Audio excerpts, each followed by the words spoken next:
The disfigured girl in class was mocked as a sewer rat. My heart ached for her. When she was bullied, I stood up for her. When she had problems, I helped her solve them. To my face, she was all tears of gratitude, but behind my back, she called me a sanctimonious bitch. After accumulating 100 sympathy points, she used the face swap system to steal my life. From then on, she blossomed in the sun, while I was left to rot and decay, wearing her hideous face. When I opened my eyes again, her twisted face was contorted into a pitiful expression. Your family is so rich anyway, just consider it a good deed. In this life, I'll show her just how shameless I can be. I'll outbitch her and bury her with it. 1. The most despairing thing in life is when your own parents are right in front of you, yet they look at you as if you're a monster, recoiling in fear and disgust. I could only watch, helpless, as they affectionately ushered my desk mate, Tao Qianru, into the Rolls-Royce. I charged headlong into the rain without a second thought. Mom, Dad, I'm the real Xiao Yu. She's not your daughter. The moment Tao Qianru turned around, her face, an exact copy of my own, struck me speechless. The driver kicked me to the ground just as I was about to reach him. Where did this hideous creature come from? You scared me half to death. I fell backwards into the muddy water. In the rain-pocked puddle, a grotesque and hideous face suddenly appeared. I frantically reached out to touch it with my hand. The once smooth skin was now a pitted, cratered mess, an exact replica of Tao Qianru's toad-like face. I simply couldn't believe it. I had become Tao Qianru, and she had become me. I screamed Tao Qianru's name. Hurry up and tell Mom and Dad that I'm their real daughter. They've got it all wrong. She turned and looked down at me with disdain. Tao Qianru, take a good look at my face. I am Xiao Yu, even if you envy my life. There's no need to indulge in such a ridiculous fantasy. You're so ugly, you'll never get married. Go back home. Your mother is waiting to sell you off to some old bachelor like livestock. I never would have imagined that the classmate I'd always protected would use my sympathy to steal my face, and all of this just goes to prove that old saying, to pity someone is to take on their fate. 2. My heart was pounding wildly, and everything felt hazy, like a nightmare, yet the undeniable, tangible sensation told me I had been reborn, back to before Tao Qianru performed the face swap on me. At this moment, Tao Qianru's hideous face contorted into what she believed was a pitiful, delicate expression. Her finger pointed greedily at the birthday gift my mother gave me, a deluxe skincare set that must have cost a fortune. I can't even bring myself to spend 10 yuan on a meal. I wish I had something like that. The Tao Qianru standing before me wore her hair in the same style as mine, was dressed in my clothes, and even her posture was a deliberate imitation of my own, if not for her face, ravaged, with only one eye remaining and her nose reduced to 2 gaping holes. She looked exactly like me. Back then, I naively thought she was just imitating me because we were close. Looking back now, she was already laying the groundwork to steal my identity as a top student. She came to this elite school on a full scholarship with the sole purpose of selecting her prey. 3. With trembling hands, Tao Qianru pulled an exquisitely wrapped gift box from her pocket and pressed it into my palm. I saved up for so long to buy you this bracelet. It's nothing fancy. It might seem out of place at school, but you could wear it at home. What sincere friendship. But now, with the filter of sympathy stripped away, all I could see in her pitiful eyes was a sharp, calculating glint. My roommate Mengya, sitting in the front row, rolled her eyes at me. I don't know what's wrong with some people's brains. They'd rather play the saint than act like a normal person. If this were my past self, I would have definitely thought Mengya was heartless and prejudiced against people with disabilities, but now, I finally understand the meaning behind the contempt in her eyes when she looked at me. Having boundless sympathy for others is nothing but self-degradation. In my past life, I accepted the bracelet with deep gratitude and, without a second thought, gave Tao Qianru the entire skincare set. I would never have dreamed in a million years that this bracelet was something Tao Qianru had stolen from someone else. I was caught red-handed by Mengya, the bracelet's owner, while trying it on in the dorm room. Mengya and I already had bad blood, so she seized the opportunity to relentlessly shame and accuse me of being a thief. I pleaded with Tao Qianru to explain what really happened, yet she remained timid and evasive, putting on a pitiful act. I have no idea. You all know I don't have any money. Why on earth would I give her a bracelet? I was left speechless, branded a petty thief by the whole class, unable to hold my head up. Yet, Tao Qianru sought me out in private and knelt before me. Xiaoyu, please try to understand. I just wanted to give you something. I thought that bracelet was something she didn't want anymore. I already face enough discrimination. If I had spoken up, they would have skinned me alive. Xiaoyu, I'm begging you, have some pity on me. In my naivety, I chose to forgive. I thought she was just after material possessions, but I never imagined she had bound herself to a face-swapping system in this life. I finally heard the system's voice. Sympathy level, 95%, 5% more to complete the face swap. Keep it up, host. Whether the help was given sincerely or not, whenever Tao Qianru received assistance, she could gain varying amounts of sympathy points. Once she accumulated 100% sympathy, she could steal the face of her target. How despicable, to use a system to steal the life of someone who helped you, but it was only after I died that I learned.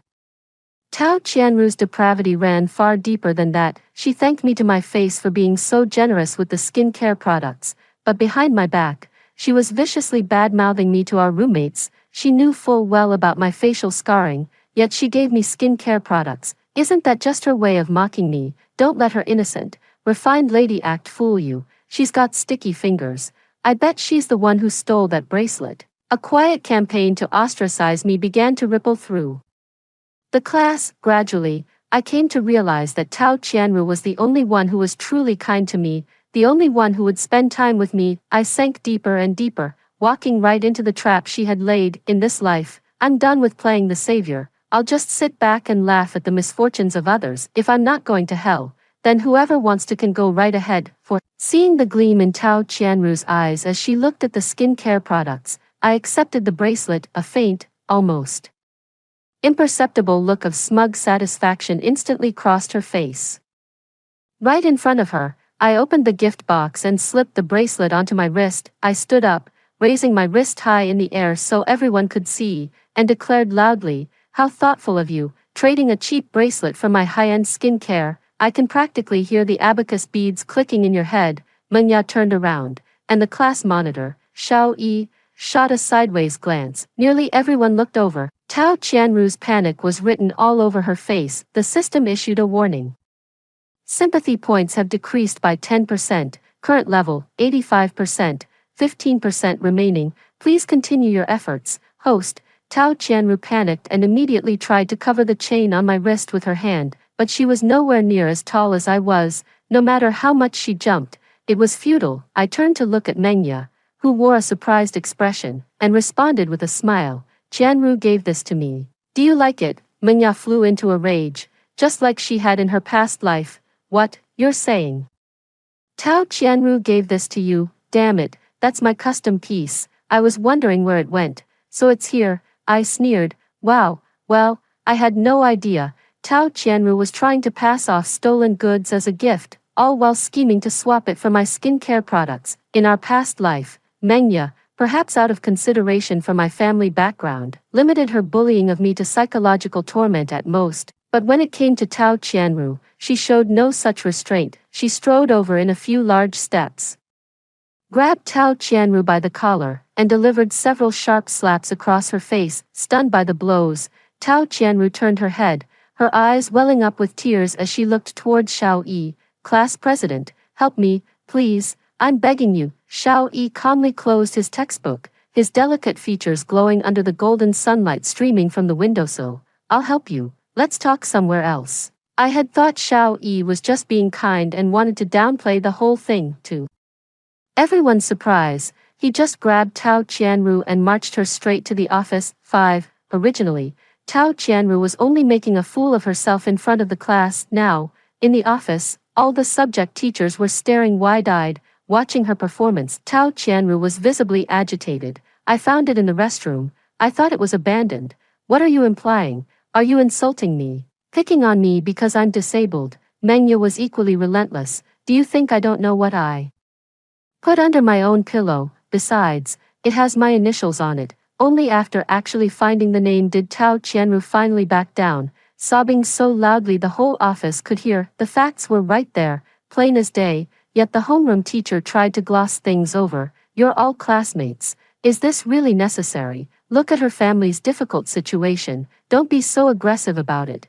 There's no need for you girls to be so harsh. Besides, you didn't lose anything, so why are you making such a big fuss? But in my previous life, my homeroom teacher was nothing like this. When she found out about the theft dispute in the dorm, she practically wanted the whole grade to know about it. In class, she would constantly use it to humiliate me, suggesting the money my family had was probably from petty theft. I felt so ashamed that I couldn't bring myself to tell my family, so I just hid away and cried by myself. It's no wonder, she's always only had a kind word for two types of people. The first are the top students, the second are the boys. She shows blatant favoritism, whether it's towards the top students, those who talk in class, or even those with poor character. She always has a beaming smile for the boys.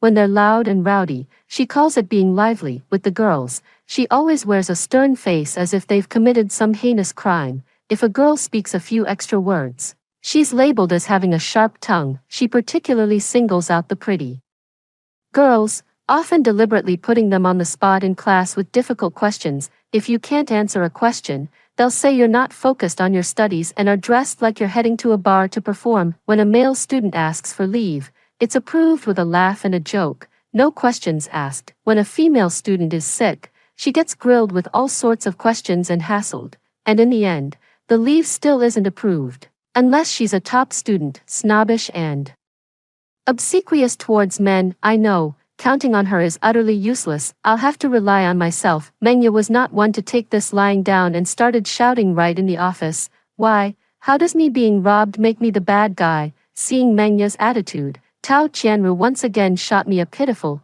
pleading look. I took Mengya's hand. Oh, come on, don't be angry. The triumph in Tao Qianru's eyes was unmistakable, because she knew I'd normally take her side. 6. Mengya's verbal barrage was a scattershot attack. Yeah, you're all such good people. I began to speak slowly, because she's simply not worth getting angry over. If the teacher can't handle it, just call the police. Theft is no small matter. Nearly everyone turned to look at me with shock in their eyes. They're probably wondering why I, the usual pushover, have suddenly grown a backbone today. The homeroom teacher glanced left and right at the other teachers who were whispering among themselves, her expression turning sour. What do you mean by that? Are you threatening me? Don't make me call your parents. Seeing that she was getting nowhere with me, Tao Qianru hurriedly went to tug on Xiao Yi's sleeve. Class monitor, you're the most fair person I know. You have to stand up for me on this. I won't forget the favor. Xiao Yi looked at her and nodded, but a favor from Tao Qianru is not something an ordinary person can afford. In their past life,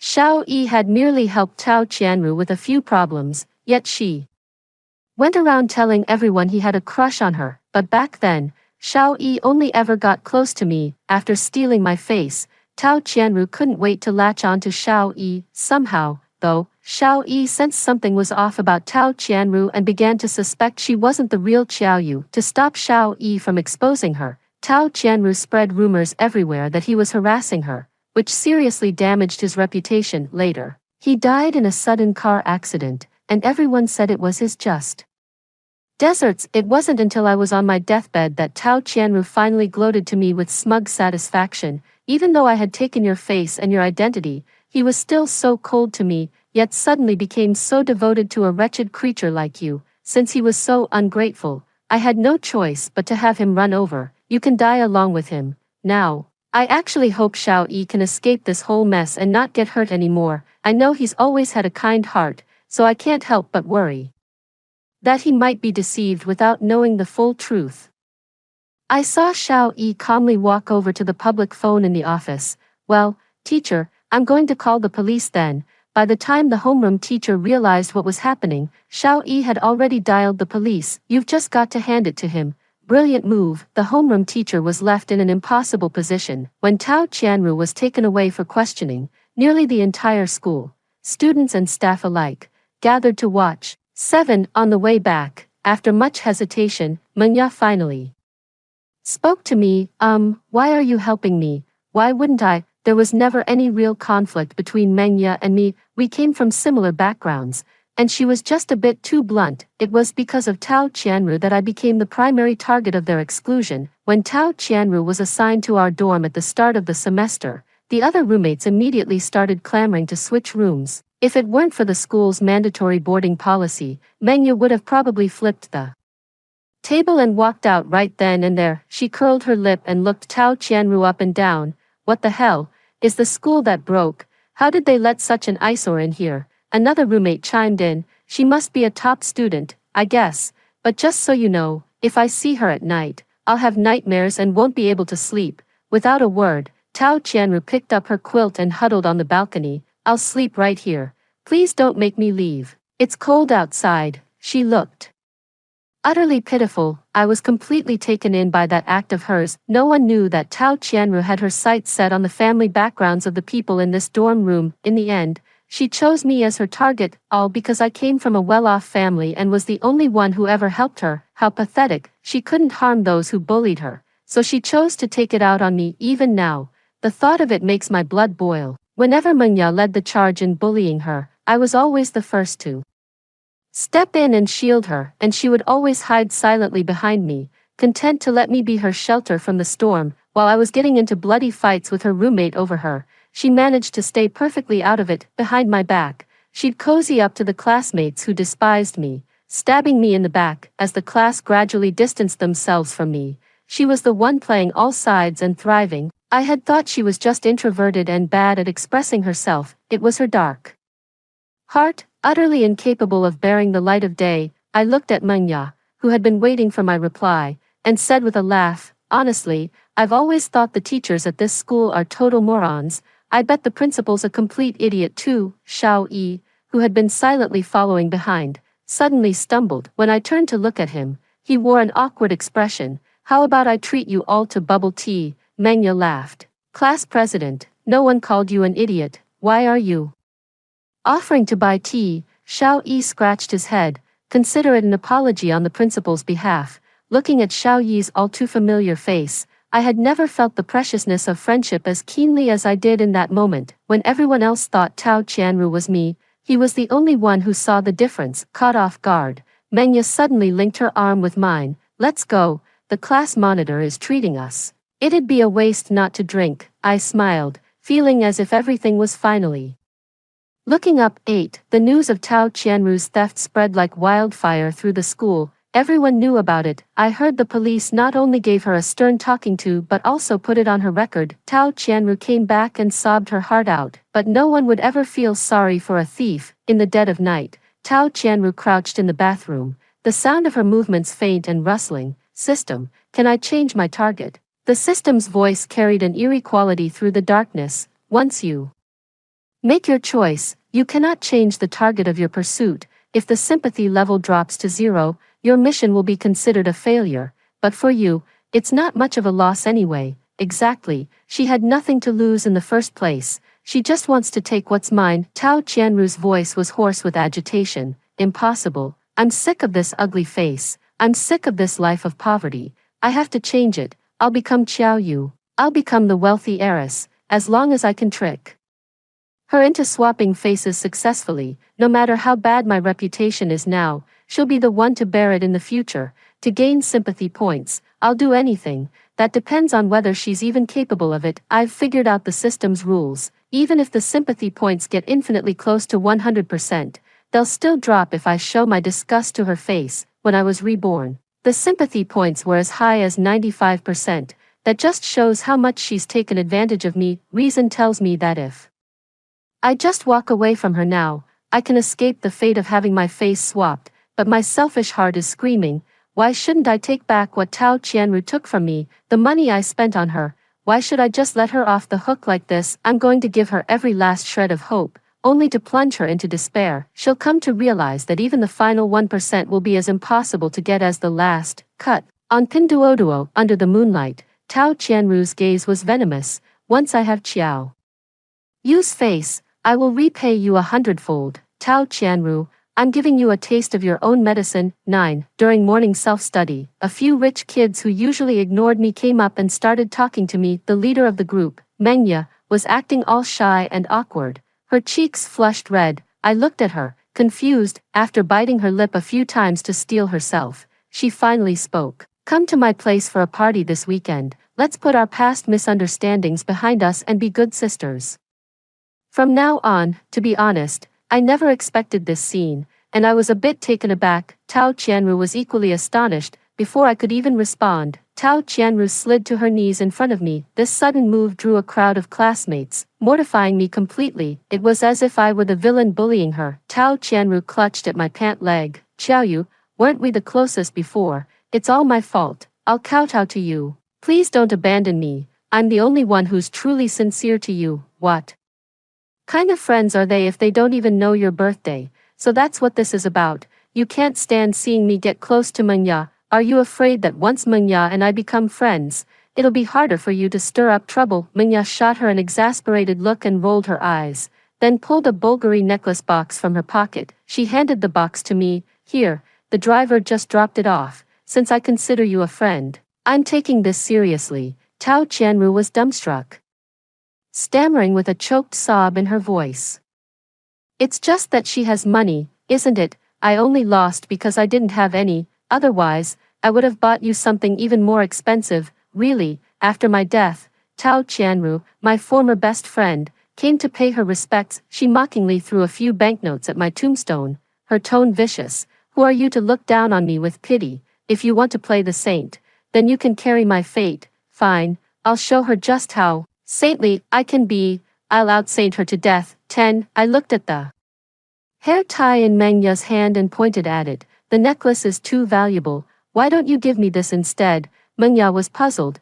I got these for 5 yuan on Pinduoduo, 10 for a set. They're practically worthless. Sincerity isn't measured by money. When someone is genuine with me, even the smallest gesture is precious. But without sincerity, all the sweet talk in the world means nothing. As I said this, my eyes remained fixed on Tao Qianru. So, don't you think it's time you showed me some of that sincerity? My gaze swept across the room and landed on the bracelet on Tao Qianru's wrist. That was the very bracelet she sweet-talked me into letting her borrow to try on, a piece worth tens of thousands. But once she had it, she never gave it back. I knew if I pressed her for it, she'd have a dozen excuses ready. They even had the nerve to ask me how I could prove the bracelet was mine. She immediately understood my meaning, her other hand lingering on the bracelet with a reluctant back and forth caress. In the end, she steeled herself and finally took it off. Getting the bracelet back filled me with immense joy.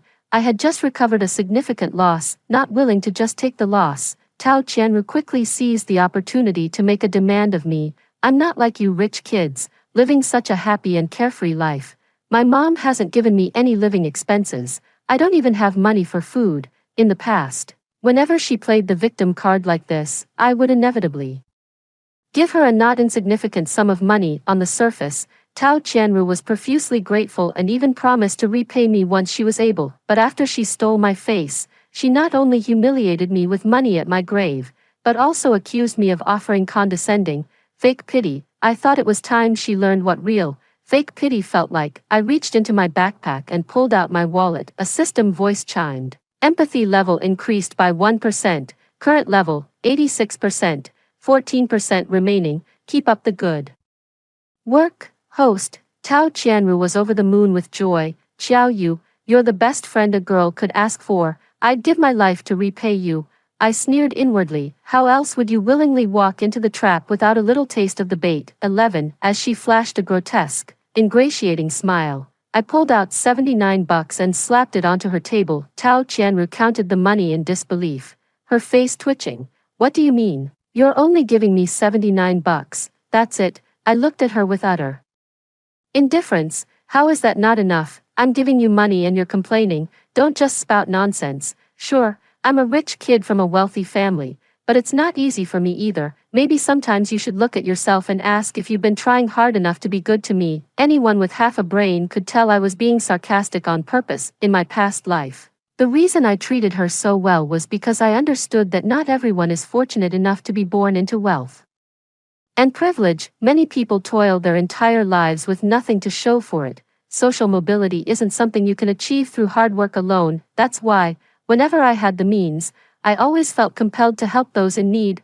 I will still help those in need with a grateful heart, but Tao Qianru will no longer be one of them. Beneath Tao Qianru's pitiful gaze, those gloomy eyes held a sharp, ruthless edge. Isn't this exactly the outcome she wanted? Why the meltdown? Besides, if you need Living expenses, you should ask your mother. Am I your mother? We're the same age. If I gave you money, wouldn't that be an insult to you? A fake compassionate sanctimonious bitch, no longer insulting you with money. Tao Qianru, this glorious age is just as you wished. What on earth are you all doing? At the door, the homeroom teacher stormed onto the podium in a rage. The moment the teacher appeared, Tao Qianru, whose expression had been vicious just moments before, immediately puckered her lips and began to cry. Her crying face was so ugly it was painful to look at. The homeroom teacher was practically spitting as she pointed at me and Mengya. You, get up to the front of the class. She then turned to Xiao Yi, her voice as gentle as a spring breeze.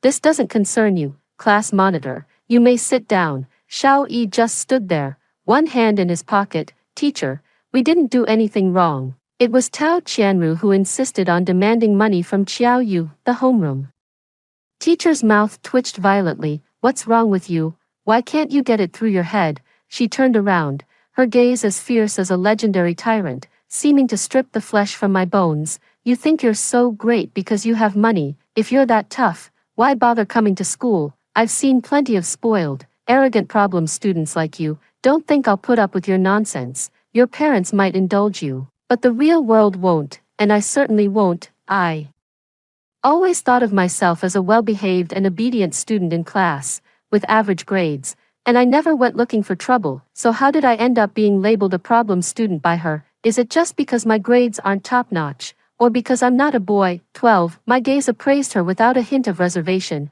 Teacher, whether a student is good or bad isn't for you alone to judge. Please don't dismiss a student so casually. No teacher has the right to deprive a student of their right to an education. If you have an issue with this, let's take it up at the entrance of the Education Bureau.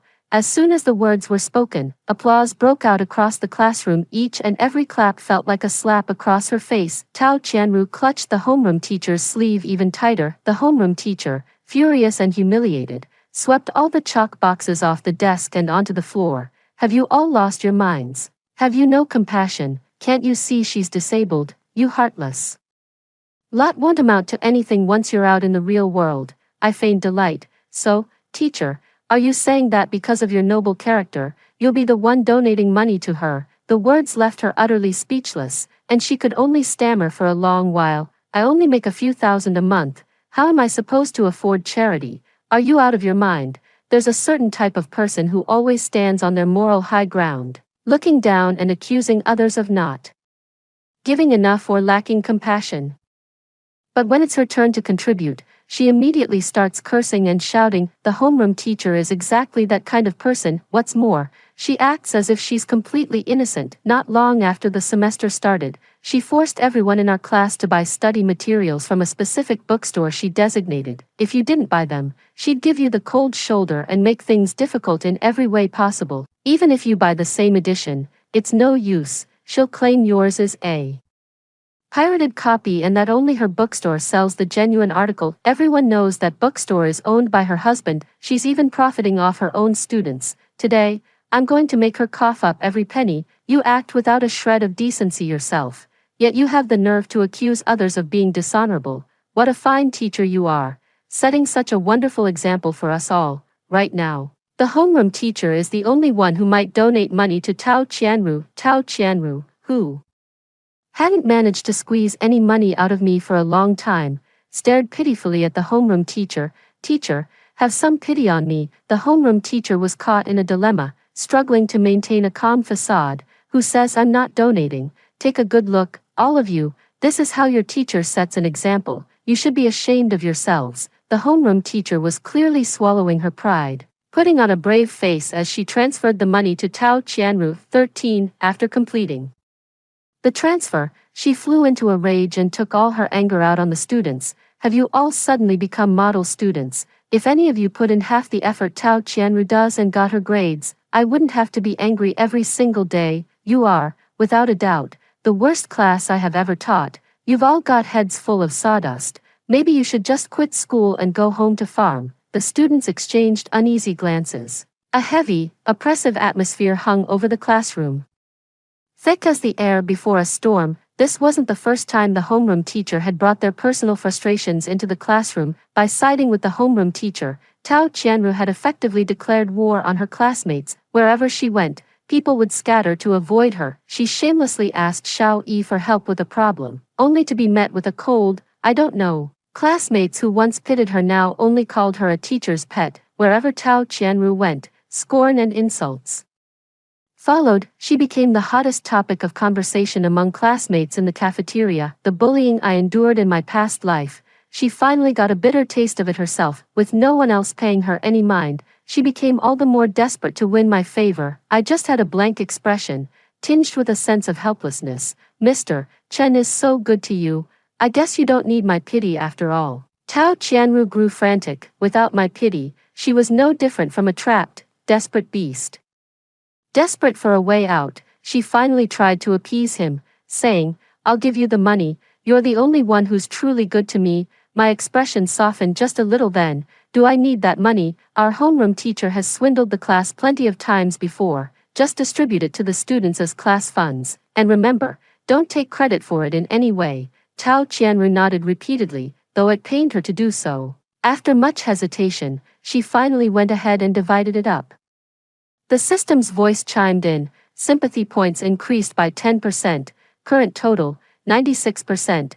Please continue your efforts. Host, I had never seen such an exhilarated expression on Tao Qianru's face before. In private, she even started flipping through all sorts of luxury brand magazines, as if she was already planning how to splurge after getting her new face. Tao Qianru was the type to give an inch and take a mile. Her sympathy was far too easily won, so, as if she'd found a surefire trick, she set her sights on the homeroom teacher. 14. She made a point of going to the office to play the victim for the homeroom teacher, specifically when all the other teachers were present. It started with wailing and sobbing, and then escalated to outright kneeling. The homeroom teacher felt she had no choice. To save face, she kept giving in. After it happened again and again, she finally realized it was a bottomless pit and unleashed a torrent of abuse in front of all the teachers in the office. "Are you addicted now? Have you no shame? Huh, you have no shame because you have none to begin with." Those words cut Tao Qianru to the quick. This face was the very source of her resentment. Standing outside the door, I saw the venomous look in Tao Qianru's eyes with perfect clarity. Without a word, a tear, or a protest, Tao Qianru turned and walked out. "Looks like I don't need to get involved. When dogs fight, one is bound to get badly hurt." The homeroom teacher has been absent from class for 2 days in a row. Word is, they were called in for questioning by the Education Bureau. An anonymous report was filed, accusing the homeroom teacher of forcing students to buy materials and taking kickbacks. Not only was her husband's bookstore forcibly shut down, but they were also hit with a hefty fine. On the 3rd day, the homeroom teacher came to class with a bruise on his face. The moment she walked in, the classroom, which had been buzzing with energy just moments before, fell deathly silent. Seeing the smug look on Tao Qianru's face, I knew she was the one behind it. The homeroom teacher didn't say a word, just fixed everyone with a murderous glare. That gaze lingered on me for an especially long time, just like every time after she'd set me up. Tao Qianru put on a show of concern,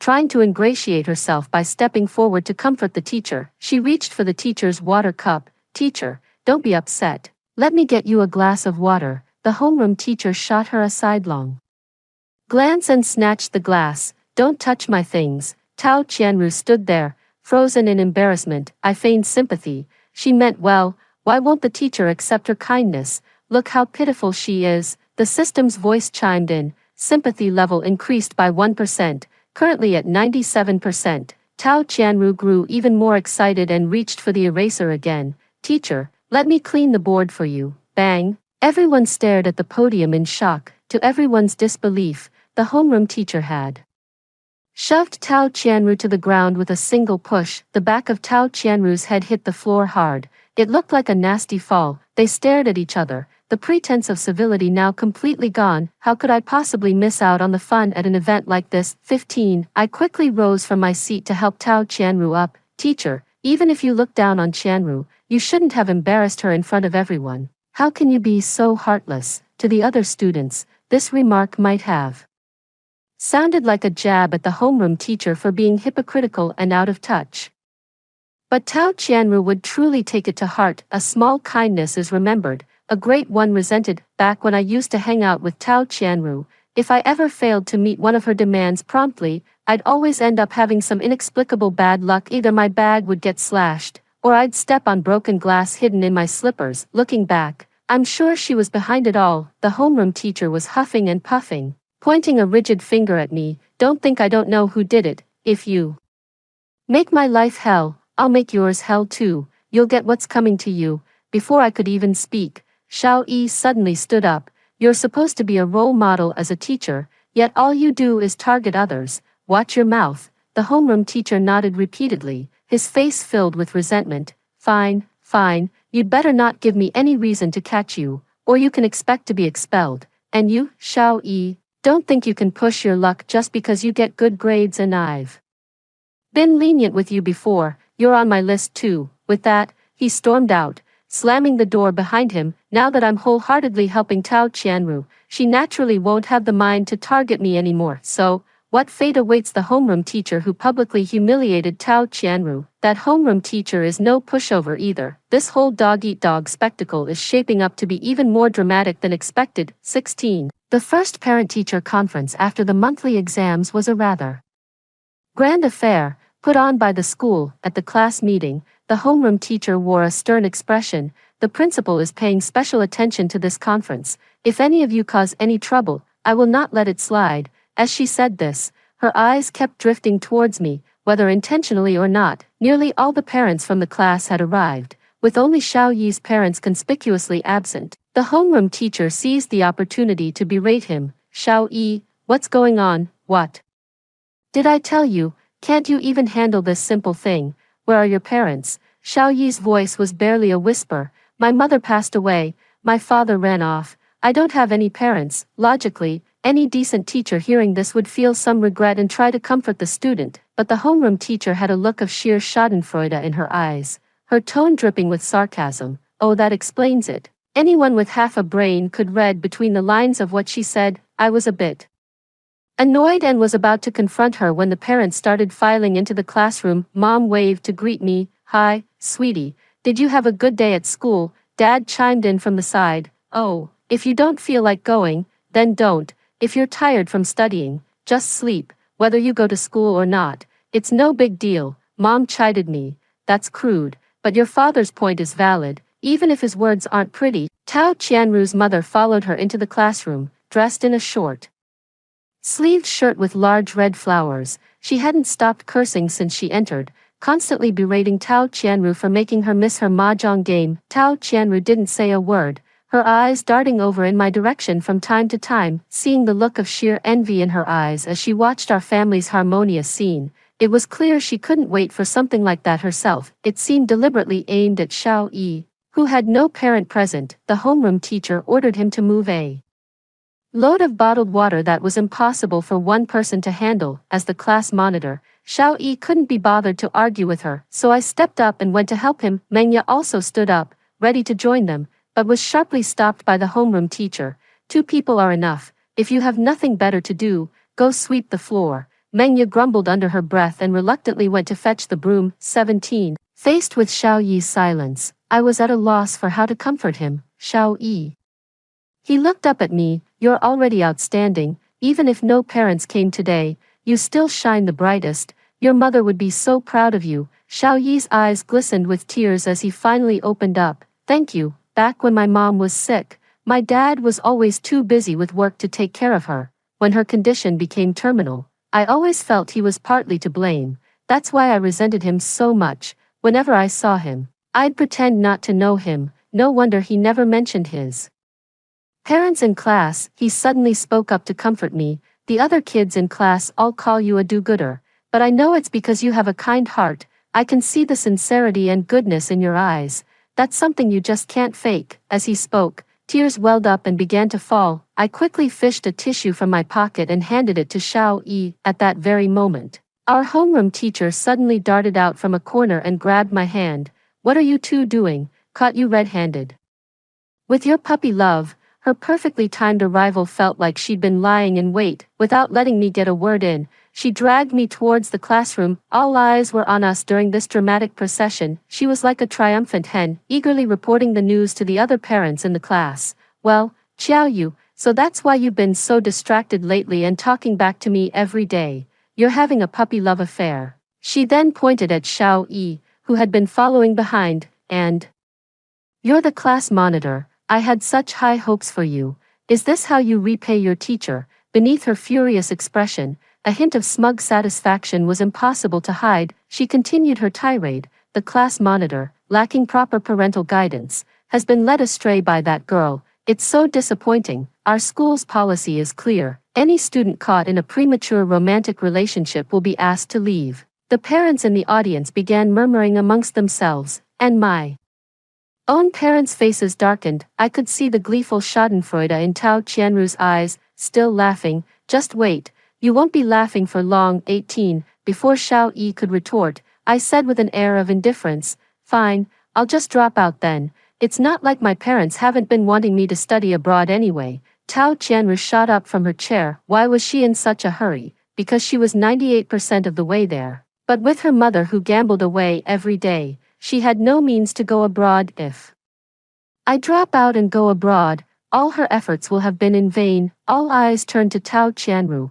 who had suddenly stood up. Her gaze, usually so timid, was now unwavering as she pointed at the homeroom teacher. That's not true, the homeroom teacher is lying. She's just trying to get back at Xiao Yu and Xiao Yi. She and her husband forced us to buy books from their bookstore and got penalized by the Education Bureau. She thinks Xiao Yu reported her and has held a grudge ever since. I can testify. They have never been in a relationship. You can't expel them. The other classmates, who had often received kindness from Xiao Yi and me, all jumped in to defend us. Exactly, they might be close, but they're just good friends helping each other out, right? Our homeroom teacher is the one who's always up to no good, always taking their frustrations out on us. The teacher, who had been so domineering just moments ago, now looked utterly deflated, with so many parents watching. She didn't dare do a thing, but she was just too furious. So she gave Tao Qianru a shove anyway. Admit it, was it you who reported me? You got me beaten by my husband when I got home, you bitch. I couldn't help but sigh in admiration for Tao Qianru, who had so willingly drawn the fire onto herself. Oh, how pitiful. System. Sympathy increased by 1%. Current level, 99%. Please continue your efforts. Host, this time. Tao Qianru was truly giving it her all. She lunged at the homeroom teacher like a madwoman, clawing and tearing at her until her face was scratched bloody. The homeroom teacher wasn't exactly a pushover either. At this point, the parents all stood up to try and break up the fight. Tao Qianru immediately threw herself on the ground, wailing, the homeroom teacher hit me. The teacher is bullying a disabled person. I didn't hold back either, pointing an accusing finger at her. How could you hit a student, teacher? That's against the law. When did I ever hit her? You didn't just hit her once, you pushed her over last time too. Tao Qianru's mother charged forward without even checking on her daughter's injuries, immediately demanding the homeroom teacher pay compensation. 19. The homeroom teacher, under attack from all sides, was so furious she was gasping for breath. But it was you who had a problem with her all along. I spread my hands helplessly. Everyone in the class knows how much I sympathized with the female supporting character. I was always nice to her. When the teacher yelled at her, I spoke up for her. When the teacher shoved her down, I helped her up. Right, in this class. Who doesn't know I'm the resident saint? The other students chimed in to corroborate. It's true, we all saw it. Chaos erupted. Mom cleared her throat and let out a shout. Oh, for heaven's sake, what's all this racket about?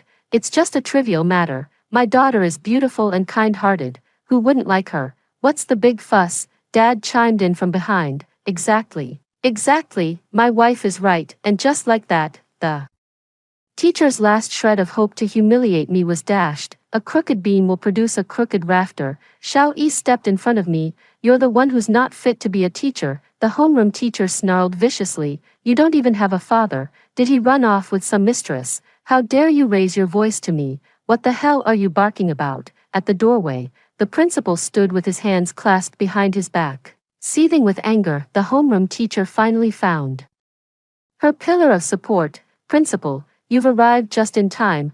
These students are lazy good-for-nothings, engaging in puppy love and insulting their teacher. I demand they be expelled. The principal's gaze never once fell upon her, instead remaining fixed intently on Xiao Yi. After a long pause, he finally spoke, his eyes filled with nothing but adoration as he looked at Xiao Yi. "My good son, I've come to your parent-teacher conference. I never imagined you'd have to face something like this.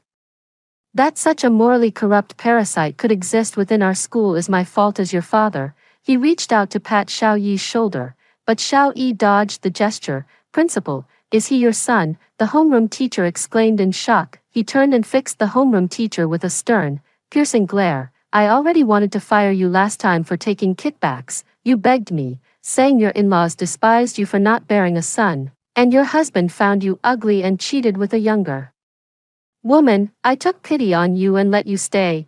I never imagined you'd fail to learn your lesson and only get worse. Go to the finance office, collect your final pay, and get out." The homeroom teacher began pleading again. The principal flew into a rage. What are the security guards even doing? As the homeroom teacher was being escorted out, Tao Qianru's mother followed along. "I'm not staying for the parent-teacher meeting. I need to go get my money back from her." 20. The parent-teacher conference ended early. Just like in my previous life, Tao Qianru and I were once again standing at the school gate where the face swap had taken place. My parents went ahead to wait for me in the car. The same old place, the same old hustle and bustle. Even Tao Qianru's tone was exactly the same. She showed me her injuries as if seeking praise. "Look at my wounds, all for you. How pitiful I am." I gave her a long, deep look. Under the expectant gleam of her single eye, I slowly began to speak. "Well, you brought that on yourself. Cut the act, sis.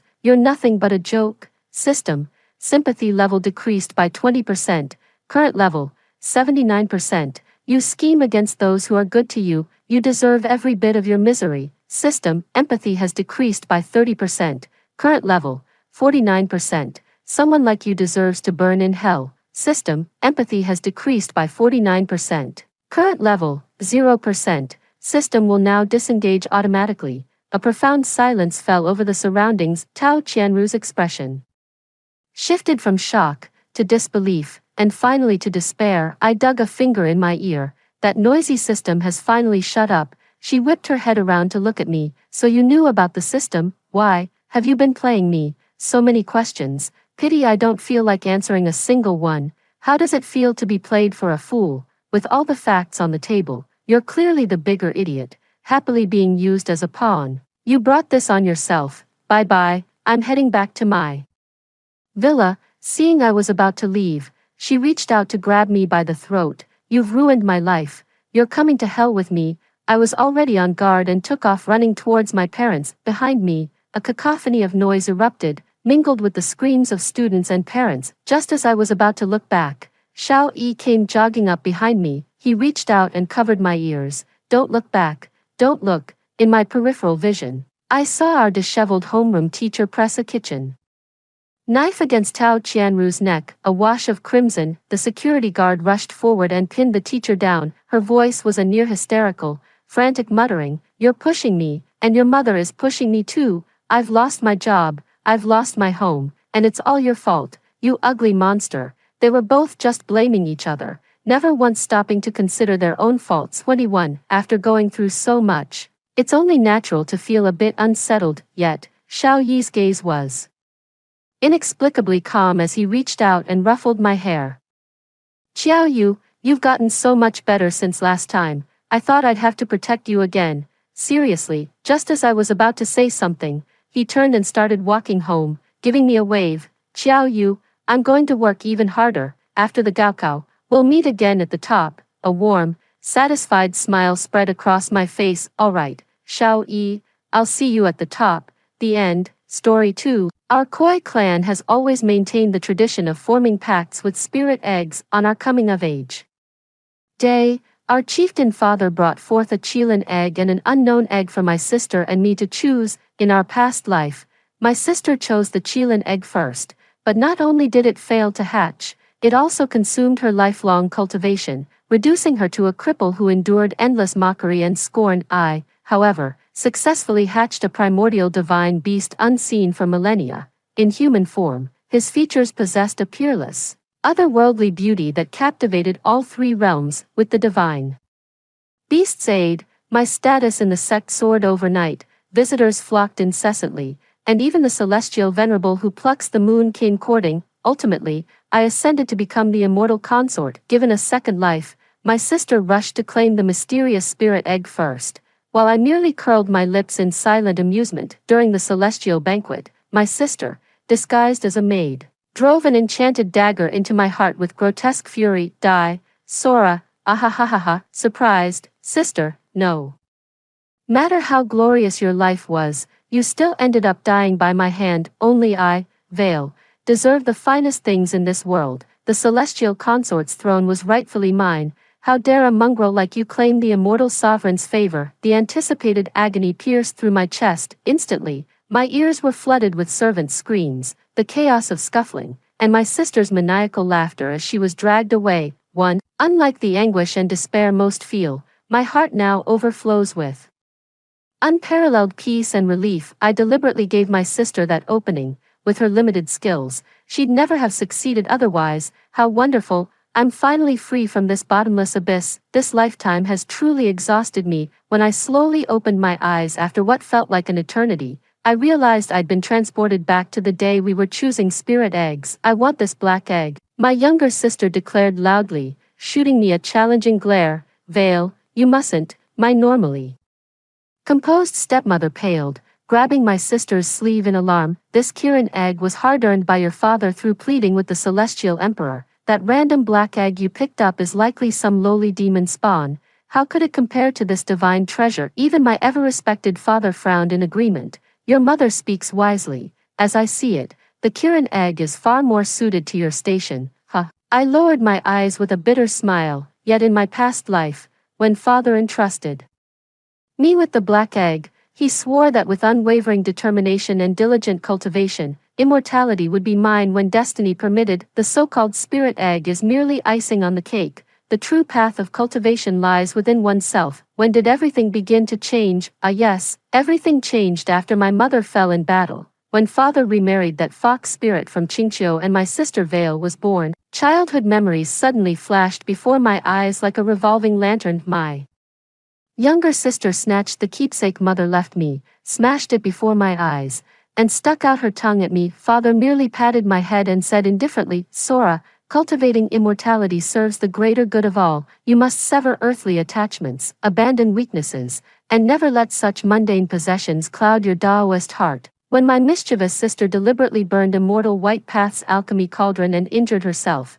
then framed me for it, before the entire court, my father ignored my pleas and excuses, lashing me relentlessly with a flaming whip coated in cumin. Too, as the eldest sister, you should bear the responsibilities that come with it. How dare you cause such trouble and still try to justify yourself? Sora, you've deeply disappointed me, just as stubborn as your mother ever was. From now on, you shall remain in this palace, not one step outside without my command. This flame whip was designed specifically to punish the most wicked in our clan. Each lash feels like 10,000 ants gnawing at your heart. As I lay half dead on the ground, my younger sister crouched before me with feigned innocence, curling her lips into a cruel smile. How does the flame whip feel, dear sister? Rumor has it this whip was tempered in the fires of hell for 9,990 days. I imagine, light chuckle, it must be quite unbearable. That's why I've been obsessively cultivating my magic since childhood, even when my sister took all the best resources. I never showed the slightest resentment outwardly, only trained twice as hard in secret to secure my chance at survival. For I know too well, in this dog-eat-dog world of cultivation, the weak have no right to plead their case. The only one you can truly rely on is yourself. Yet despite all my efforts, fate still proved merciless. My bond with Black Egg became the very chain that dragged me into the abyss. Perhaps even heaven took pity, granting me this second chance. This life, I shall not repeat past mistakes. I will ascend to the pinnacle of power. Those who wronged me shall taste 100-fold the suffering they inflicted. As if to validate father's words, the ice-blue dragon egg pulsed with an ethereal azure glow, breathtakingly beautiful. In stark contrast, the black egg lay lifeless beside it, devoid of vitality. Upon closer inspection, one could even detect a sinister aura emanating from its surface. Clearly no auspicious omen. You're mistaken, father and mother. This black egg holds boundless potential for metamorphosis. The matter's settled. I'll hear no more objections. Without another word, the younger sister stepped forward and swiftly scooped Hey Dan into her arms. The stepmother opened her mouth to protest, but after the girl whispered something in her ear, her stern expression softened. Enough, my lord, she's grown now and has her own mind, let her have her way. Watching the mother and daughter's affectionate display, the father remained silent, his tacit approval holding my breath. All this while, I finally relaxed at the sight, watching my sister cradle that black egg with such smugness. Little does she know there's an abyss ahead waiting to swallow her whole. In its past life, though that black egg was a rare primordial beast from antiquity, none knew its true name. The gluttonous one, Tautai, ancient texts describe. There exists a beast with a bovine form, crimson body, human face, and equine legs, named Tautai. Its cries resemble a babe's wail, and it devours men, though Tautai is an ancient divine beast with boundless magic. Its fatal flaws are greed and cruelty, especially for newly transformed cubs. They require vast energy to fuel their magical growth. Little sister, where do you think Tautai obtains such power? It comes from me, the one bound to it by contract. You only see the glamour of my status, little sister, but never the agony I endure behind this facade. Even now, the memory of Tautya's cunning and greed, how it repeatedly pushed me to the brink of collapse, still sends chills down my spine. In my past life, when I formed a pact with the black egg and successfully hatched the ancient divine beast, my heart swelled with exhilaration, but that joy was short-lived as Tautya's true nature soon revealed itself, and thus began my living nightmare. The spirit egg's evolution demanded tremendous energy, forcing me to procure rare elixirs for it. This gluttonous creature was absurdly picky. Only the finest herbs would do, and it would drink nothing less than celestial dew. As an unloved koi spirit, how could I possibly afford such extravagant spirit stones? Soon, I found myself stretched beyond my limits, yet the moment I slackened, I'd be tormented by phantom ants gnawing at my flesh, an agony more piercing than a dagger through the heart. It wasn't until I stumbled upon the truth. Tautai had secretly cast a spell on me with his magic to tighten his control. The slightest hunger he felt would rack me with agony, to keep me subdued. His power doubled with every level I gained. Worse still, his craving for demon souls forced me to hunt stronger fiends alone in the monster woods. Each hunt nearly cost me my life. Covered in unhealed wounds, I'd plunge straight into the next battle before recovering. Years of accumulated wounds had long covered my body like a spiderweb, leaving me weaker with each passing day. Even if my sister hadn't stabbed me this time, my previous self was already living on borrowed time. What's more, the Tautai craves blood, and in its eyes, a master's blood is the finest tonic. Especially when that master happens to be from the Koi clan. Koi blood possesses remarkable healing properties, a secret my mother confided in me. She warned me repeatedly never to reveal this, lest it bring catastrophic consequences upon our kind. Moreover, Koi have extraordinary regenerative abilities. Blessed with innate good fortune, a severed tail will regrow completely within mere days. Tautai quickly noticed this phenomenon while torturing me. With his sadistic tendencies, Tautai reveled in others' suffering.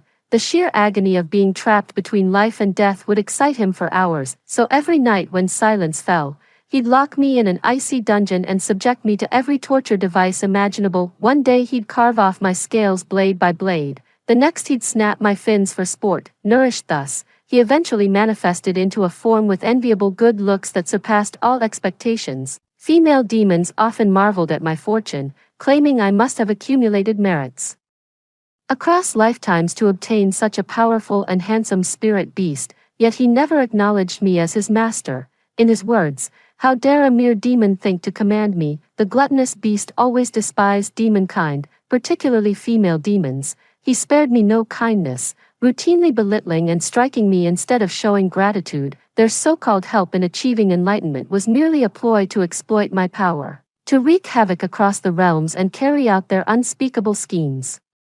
In the shadows, I did consider turning to my father for help during that time, but what did I get in return? His scathing words, accusing me of shamelessness and insatiable greed. Even when confronted with my battered body, he chose to believe it was all my own orchestrated drama rather than face the brutal truth staring him in the face. After my desperate pleas, he stood by indifferently time and again, utterly unmoved. I wonder, if it were my sister this time, would he still remain so cold?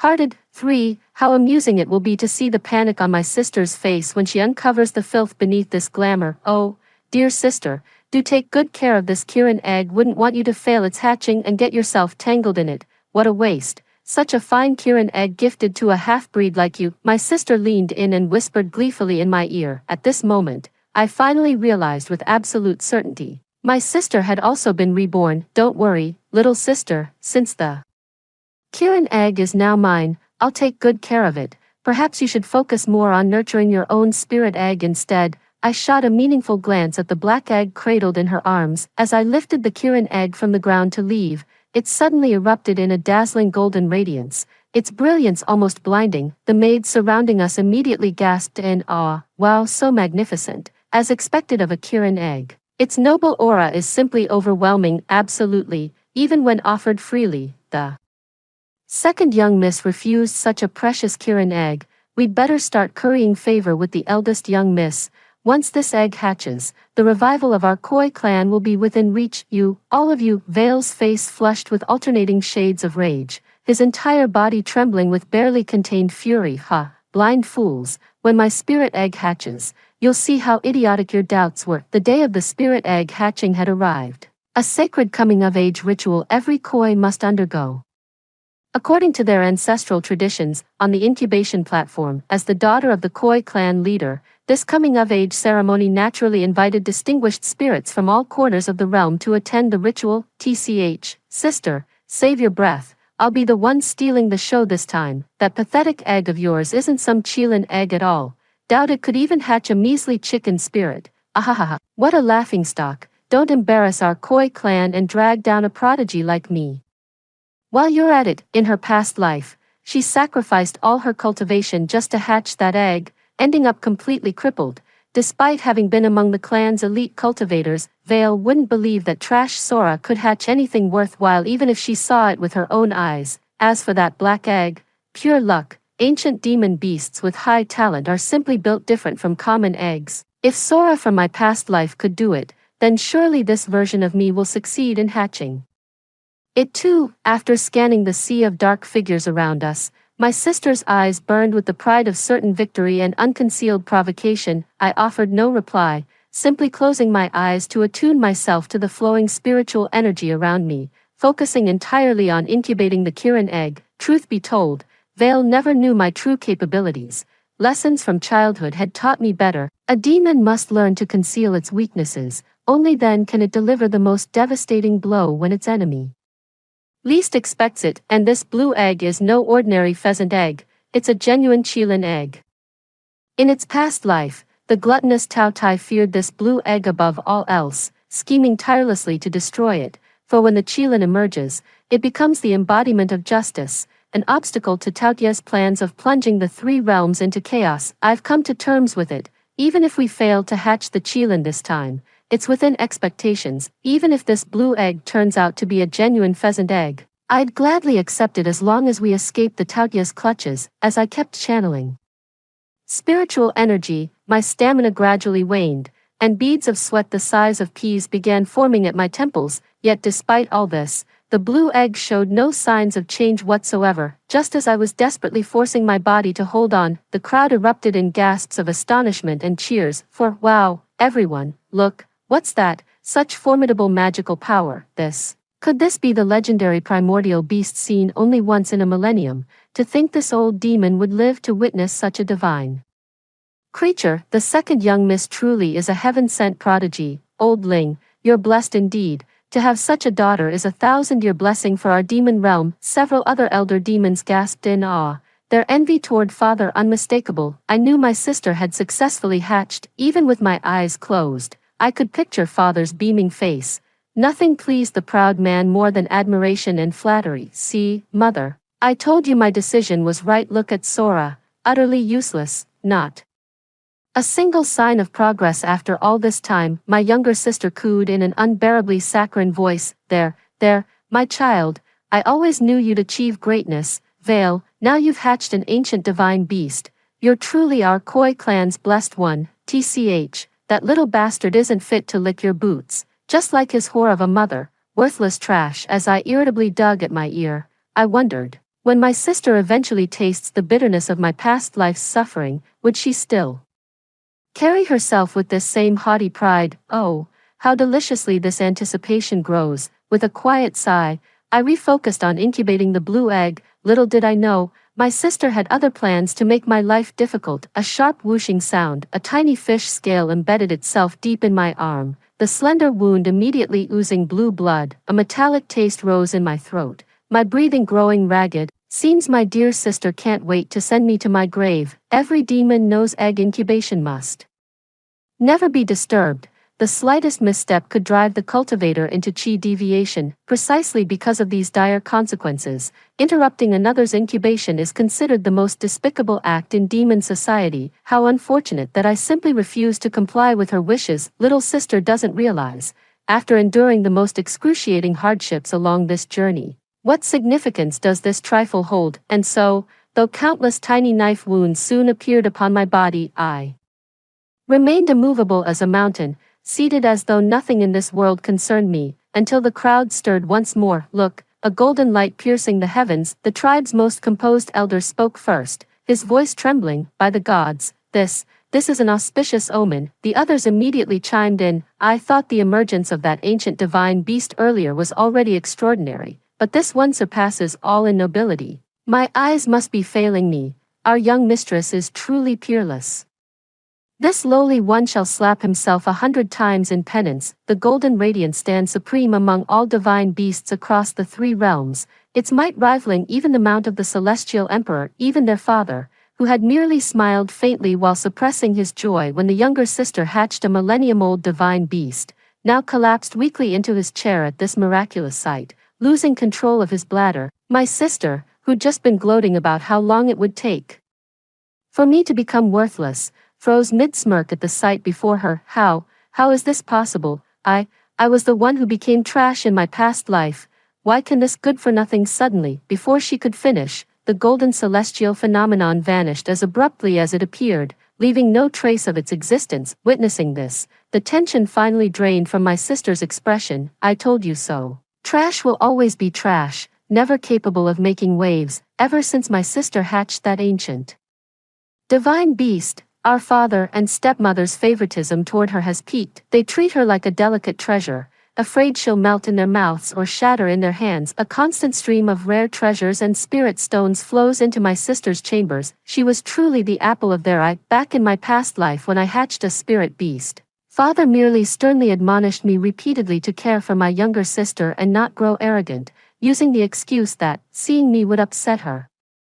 To avoid suspicion, he directly sent me off to a remote estate. My sister kept flaunting her advantages before me, whether intentionally or not. Oh, having an ancient divine beast is such a hassle. Demons keep visiting non-stop. It's unbearably noisy. Your place is much quieter, sister, though that East Sea luminous pearl the Dragon Clan's second prince gifted me the other day was rather exquisite. I couldn't care less. Didn't even spare her a glance. Sora, stop pretending. Pfft, just a pathetic stray dog. How dare you ignore me? That holier-than-thou attitude of yours makes me sick, Vale shrieked, nearly hysterical. Tch, annoying. I dug at my ear and walked away without another word. You, just suppressing your jealousy.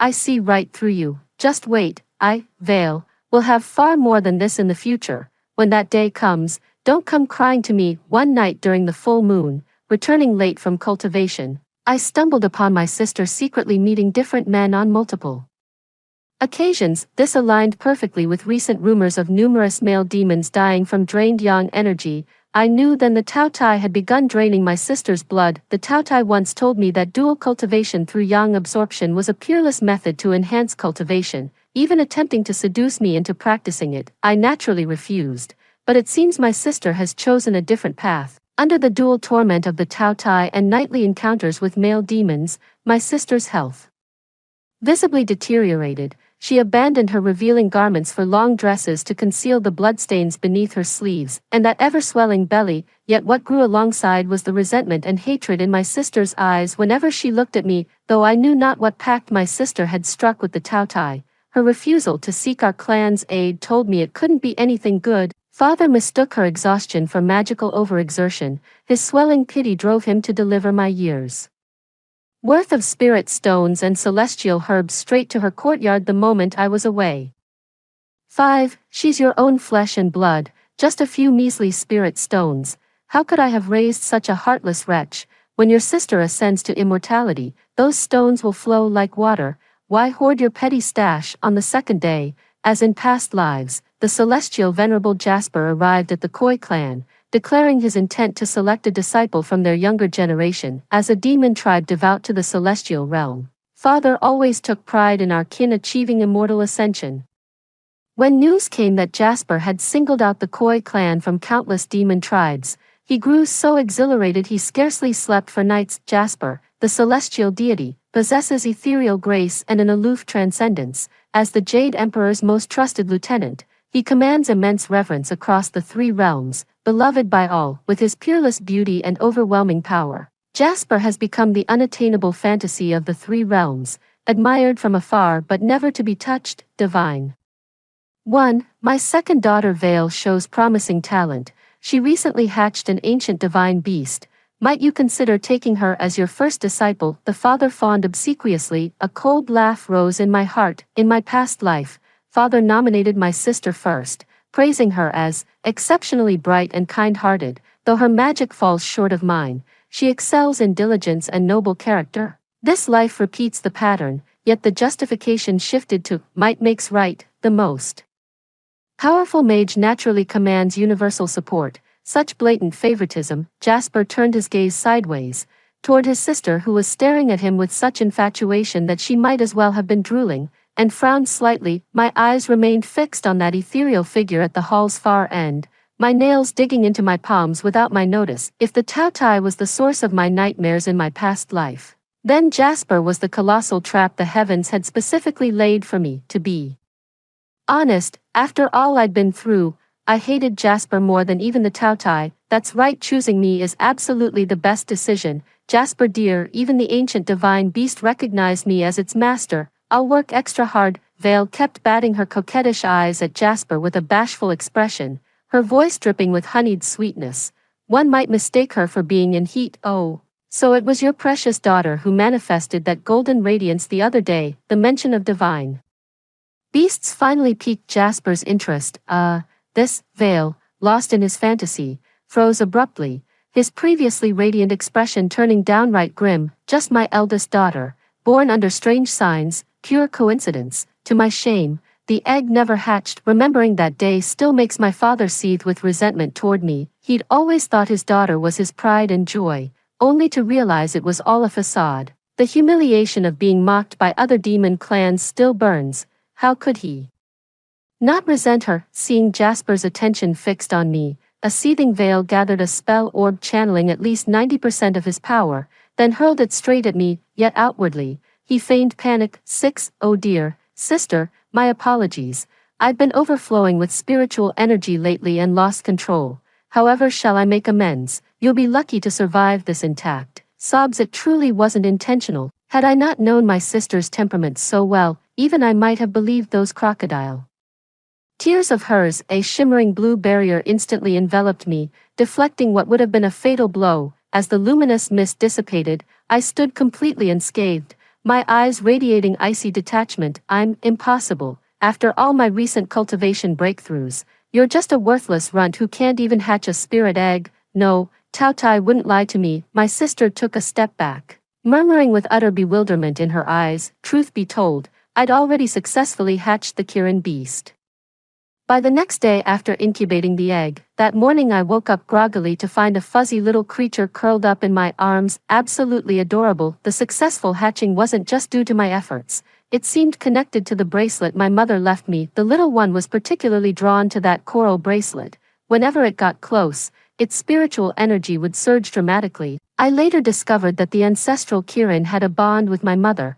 To repay her life-saving kindness, it had infused the bracelet with its spiritual energy, making the egg's maturation inevitable. During this time, I kept myself busy too, often taking the Kirin beast out to battle monsters and gain experience. My cultivation has improved significantly as well. The dawn of vengeance seems within reach. My sister has always been petty, so I downplay my abilities to avoid unnecessary trouble. I haven't mentioned this to anyone, so this deadly ambush my sister was so proud of barely even grazed me. I hadn't planned to reveal myself so soon. Now it seems I won't get a moment's peace in the coming days. Just as expected, on the very night Jasper left, the Qianquan stone was stolen, our clan's most sacred relic. The clan was in uproar, with growing unrest among the people. You insolent wretch, hand over the cosmic stone now. In the dead of night, I was abruptly dragged by my hair while sound asleep, forced to kneel at the center of the grand hall. Before I could even utter a word in my defense, smack, the next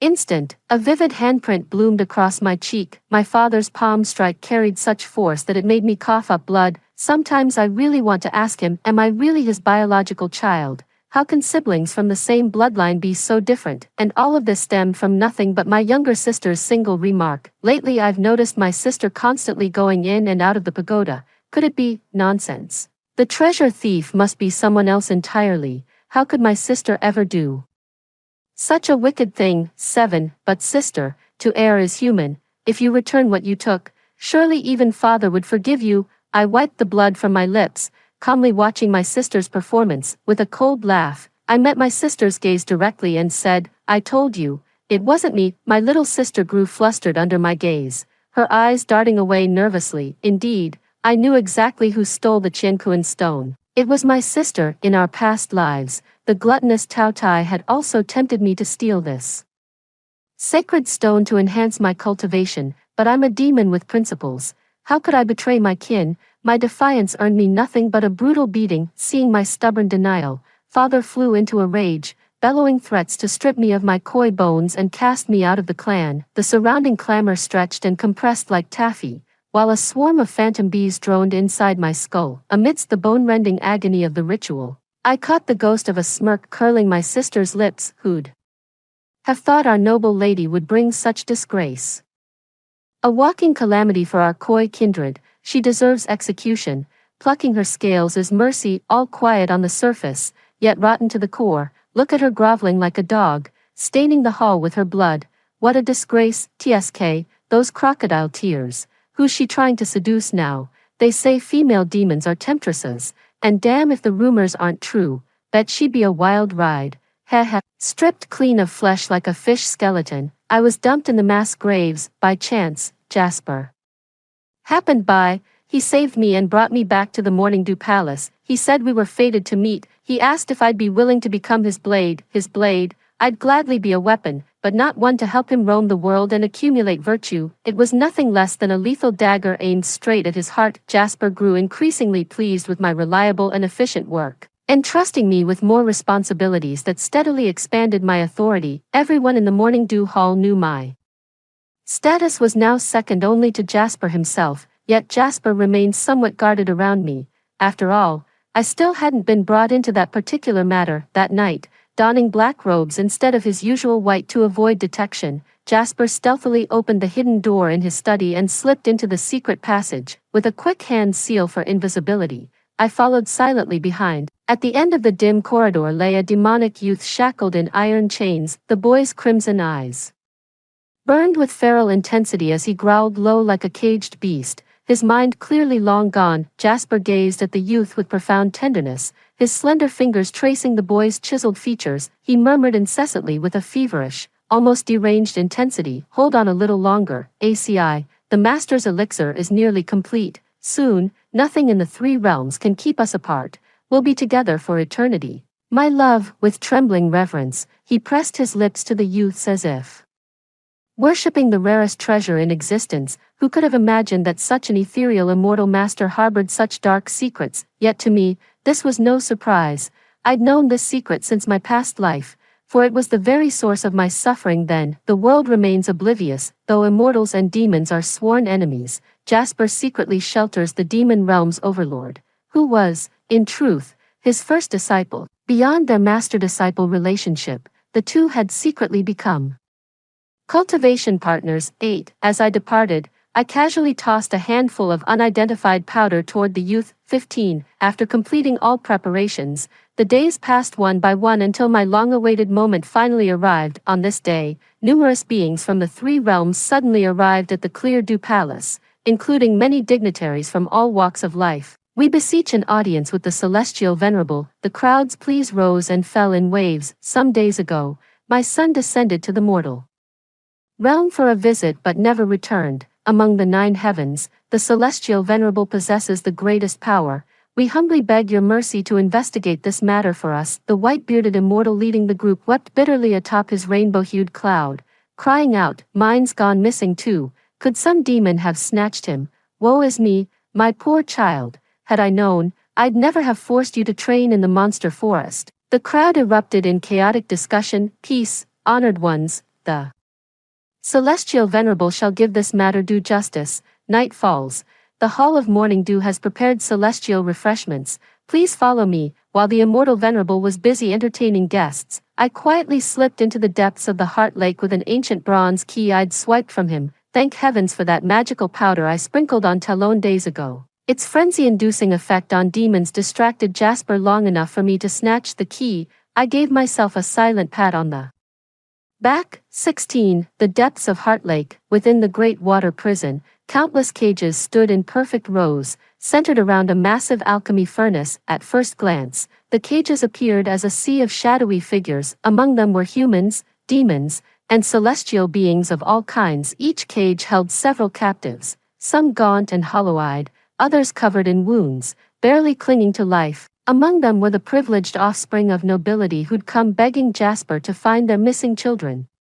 Indeed, I deliberately abducted these blue bloods with one purpose: to bring Jasper down for good. Days earlier, Jasper had paid me a fortune in spirit stones to recruit talented commoners genuinely devoted to cultivation, under the noble pretense of giving underprivileged disciples a chance at immortality. I immediately saw through Jasper's scheme. Using these powerless commoners as alchemical ingredients was perfect. Since they'd never make waves, I'd never let him have his way. 17. In my past life, Jasper deliberately approached me with feigned kindness when I was battered by the Tautai. Having taken notice of my koi fish spiritual constitution, foolishly believing this to be destiny, I quickly fell into Jasper's honeyed trap. When he came courting with marriage proposals, I basked in fleeting glory. Just when I thought we'd become immortal lovers, never to part, on our wedding night, Jasper shed all pretense of tenderness. As he sadistically harvested my flesh with torture instruments, I realized his true aim: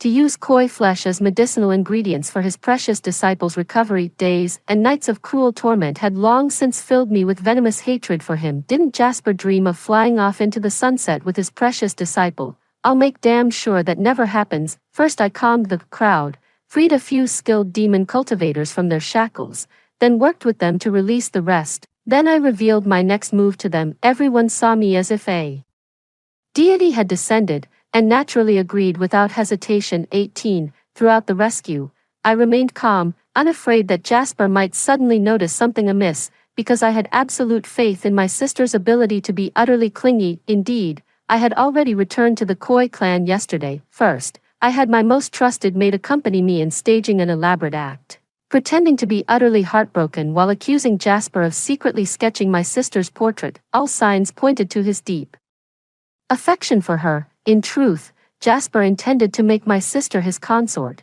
but his masculine shyness led him to play hard to get. Just as expected, that foolish sister of mine swallowed it hook, line, and sinker. After all, she had fallen for Jasper at first sight in her past life. With his celestial grace and noble status, Jasper was the perfect match to satisfy her vanity. They're probably still wrapped up in their passionate affair right now. Inner hall. Brother Jasper, I knew you had feelings for me. Don't be shy now. I'm willing, Miss Ling. You must be mistaken. I've repeatedly made it clear that I hold no affection for you. 9. Jasper had long been exasperated by Vale's pestering, though propriety had kept him from lashing out, until the servant whispered in his ear that all the demons had escaped from the water dungeon. Oh, where are you going, Jasper? Oh dear, what should I do now? You fancy someone but are too shy to confess. Keep this up and you might lose me. Seeing Jasper turn pale and walk away, Vale pouted coquettishly, trying to make him stay. Little did she know Jasper wouldn't even glance her way. The muffled giggles of other girls reached her ears. Who would have thought the second daughter of the Koi clan is such a simpleton, pales in comparison to her sister. Vale flew into a rage. Just you wait. Once I ascend as celestial consort, I'll have your cores ripped out and sell you all to brothels. 19. So it's you, how impressive. You've been scheming to get close to me all along. This was your goal, wasn't it? How dare you play tricks under my watch? Speak, where are they now? Jasper gripped Vale's throat with one hand while forming a lethal seal with the other, his usually refined features twisted with rare fury, his eyes burned crimson, voice dripping with menace. Vale had never seen Jasper like this. Within moments, a foul-smelling puddle of unidentified liquid pooled beneath his trembling legs. He literally pissed himself in terror. I know nothing about this, immortal venerable one. The entire dang household was drawn by the commotion, yet none dared intervene. Vale's father, who had just been boasting about his son moments earlier, now burned with shame, wishing he could drown himself in a pond, silently fearing this scandal might implicate the entire Koi clan. The father shot a venomous glare at his pleading stepmother, begging him to save Vale. This is all your fault. You spoiled her rotten. Look what your precious daughter has become. Humph. Foolish woman. Jasper exchanged a meaningful glance with his attendant. The attendant immediately understood, tracing a sigil near Vale's body. Vale writhed in agony from the disturbance. Gradually, visions of Vale's past began materializing in the air. The mirror of retrospection. Legend says it can replay someone's past like flipping through a picture book, but the subject suffers excruciating pain, which is why it's rarely used. For millennia, such arcane arts were thought lost to time. Who could have imagined even the immortal venerables' subordinates possessed such skills? The performance reflected in the mirror was nothing short of spectacular, from petty theft of spirit stones to promiscuous encounters with men to absorb their yang energy, resulting in pregnancy. Even the smug look on my sister's face when she sabotaged me during the egg incubation ritual was captured in perfect detail by the mirror. Naturally, it also revealed the scene of my sister sneaking into the grand hall at midnight to steal the cosmic stone. Vale watched as the once reverential gazes of her peers gradually twisted into contempt, feeling such a surge of rage that she nearly fainted on the spot. As for my so-called parents, they performed an abrupt corpse leap and collapsed in a dead faint. Whether genuine or feigned remains anyone's guess. Ugh, who knew Vale would stoop this low, carrying some bastard child while lusting after the immortal sovereign, and here I was moping over her rejection last week. Ha, just a cheap slut playing hard to get. What a waste of the gifts I showered on her. Disgusting, to scheme against her own flesh and blood.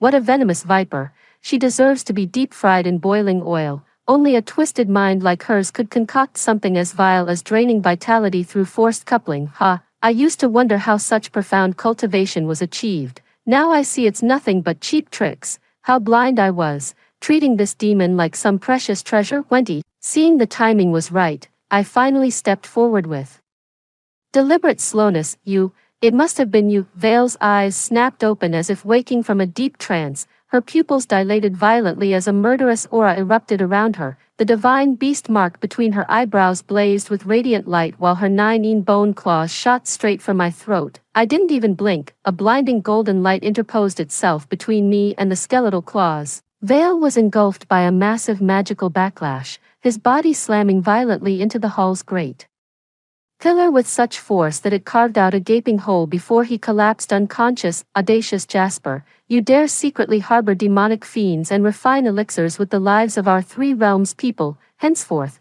your divine bones shall be excised, and you'll be confined to the 9 heavens frozen prison, enduring 100 celestial strikes each full moon.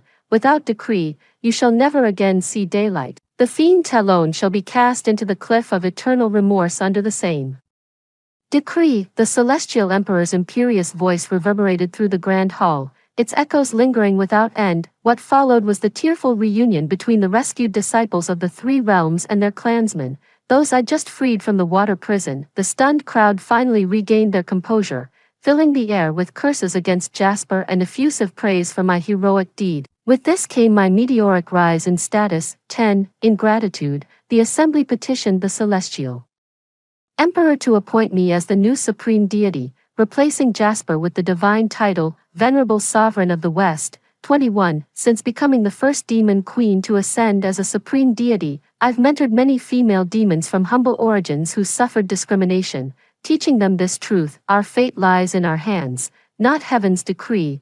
What does being female demons matter? With courage and vision, We can hold up the heavens across all three realms, why must we be condemned from birth? To lurk in shadows, enduring the slander of seductive demonesses and society's scorn. To their credit, they quickly rose to become top performers in their respective fields. An increasing number of female demons secured official positions across the three realms, bringing prosperity to their domains. After witnessing my ascension to divinity, my father never ceased showering me with favors. One day it's snow lotus elixirs from celestial mountains, the next it's century-old spirit shrimp from our clan. These were the attention and favor I craved from my father as a child, but now I couldn't care less about them. My dear girl, my precious eldest daughter, I was a fool, blinded by lies to treat you this way. Don't worry, I've already banished that old witch to the cold palace. Facing my father kneeling on the ground, his face streaked with tears, I felt completely numb. The bond between father and daughter died long ago. Any debt of gratitude for raising me was settled when you carved the fishbone from my flesh. Spare me your words.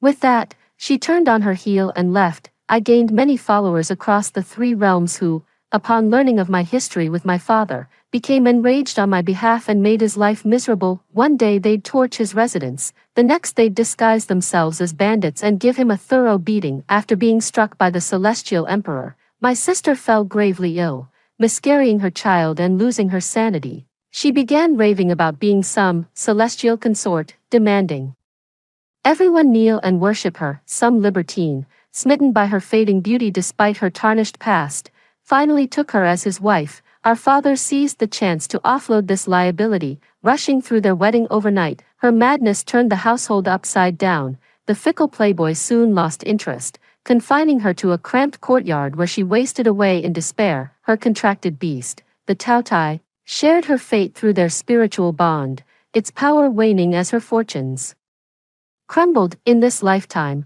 he hadn't even managed to attain human form. The weakened Tautai frequently fell prey to bullying from other spirit beasts. The once revered divine beast's sudden fall from grace speaks volumes about its plight. Kicking the fallen and currying favor with the powerful was their standard practice. That day, as I passed through the demon realm, a disheveled Tautai suddenly darted out from nowhere, blocking my path. The grimy little creature nearly made me mistake it for a rat.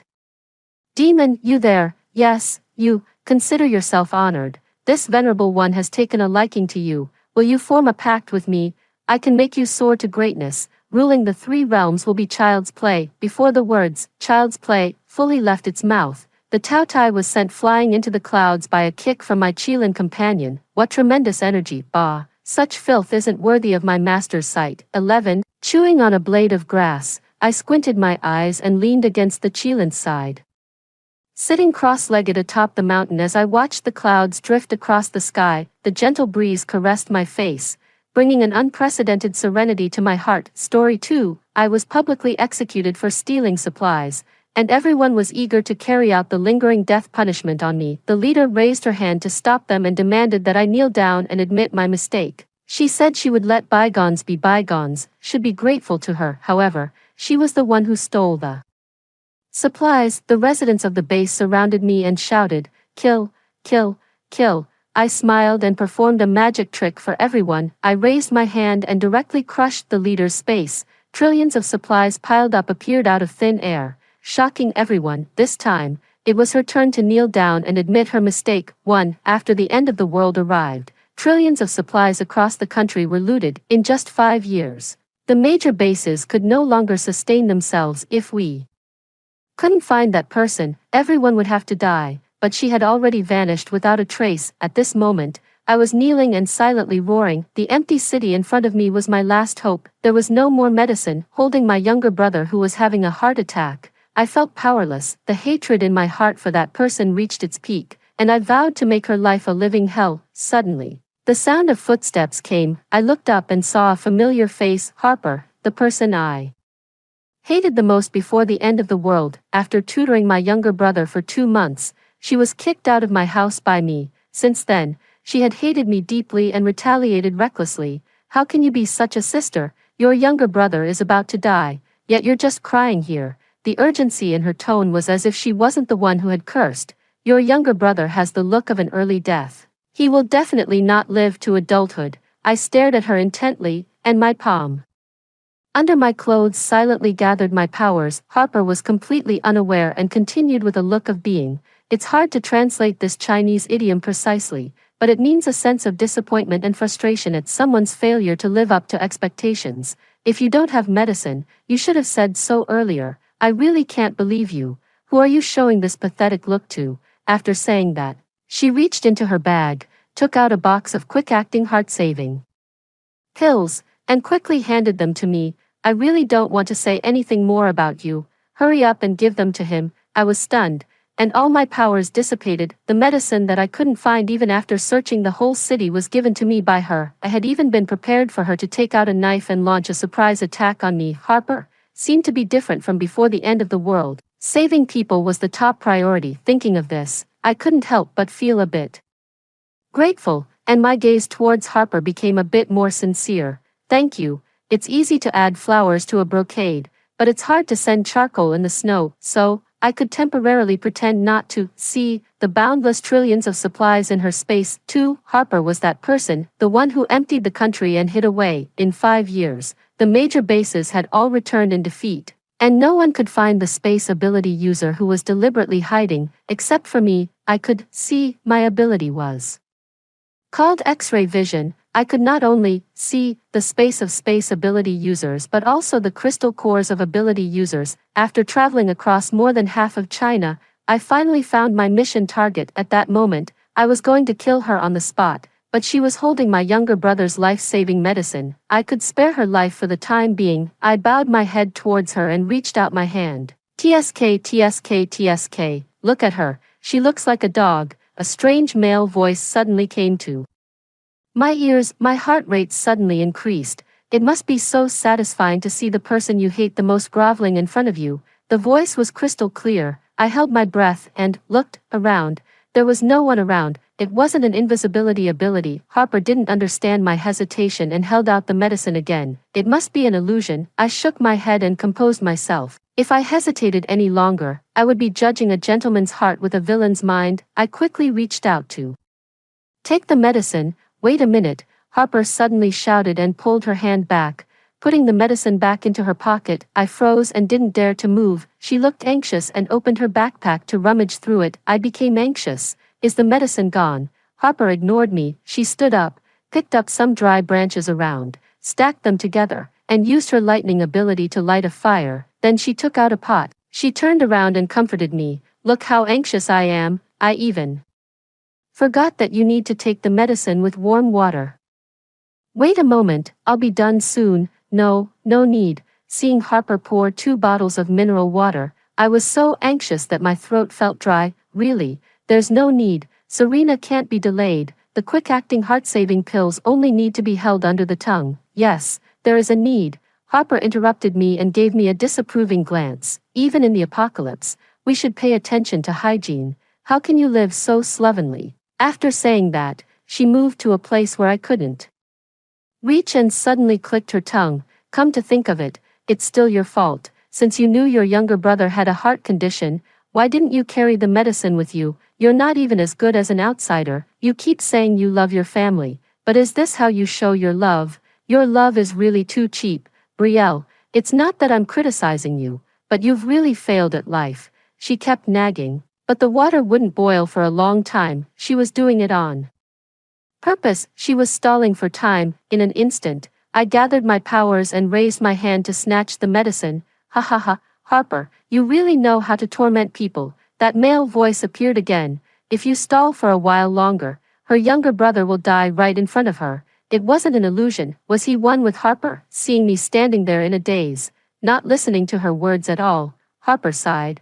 Brielle, how did you become like this? It's really disappointing. The look of deep regret on her face was just like when I had decided to drive her away despite her desperate pleas. Considering that she was still applying for a scholarship, I didn't make a big fuss about the matter.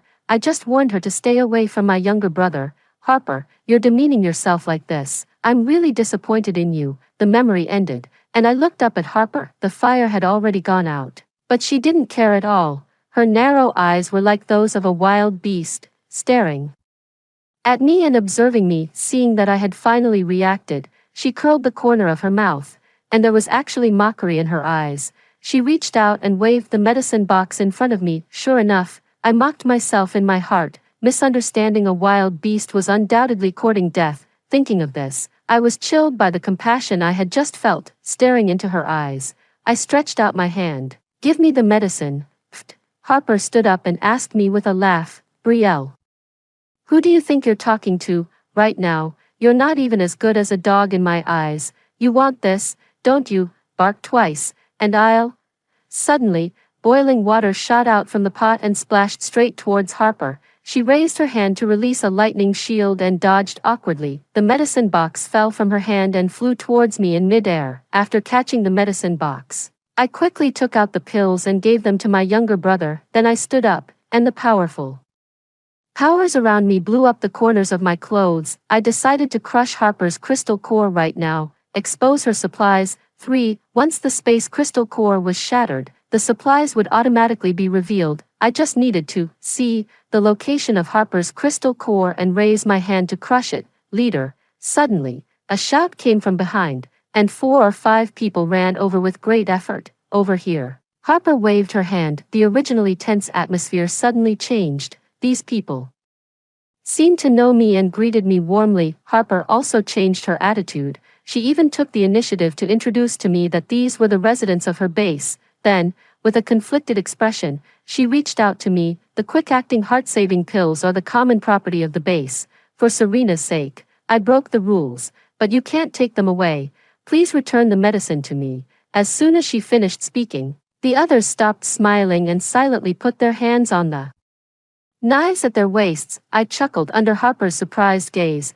I raised my hand and threw the medicine to her. She thought I would hold on to this box of medicine, but the premise was that I hadn't seen the mountains of medicine in her space. It was better to directly expose her space than to take just one box of medicine. I activated my ability and searched for Harper's space crystal core. The next moment, my eyes widened in shock. Harper actually didn't have a space crystal core in her body.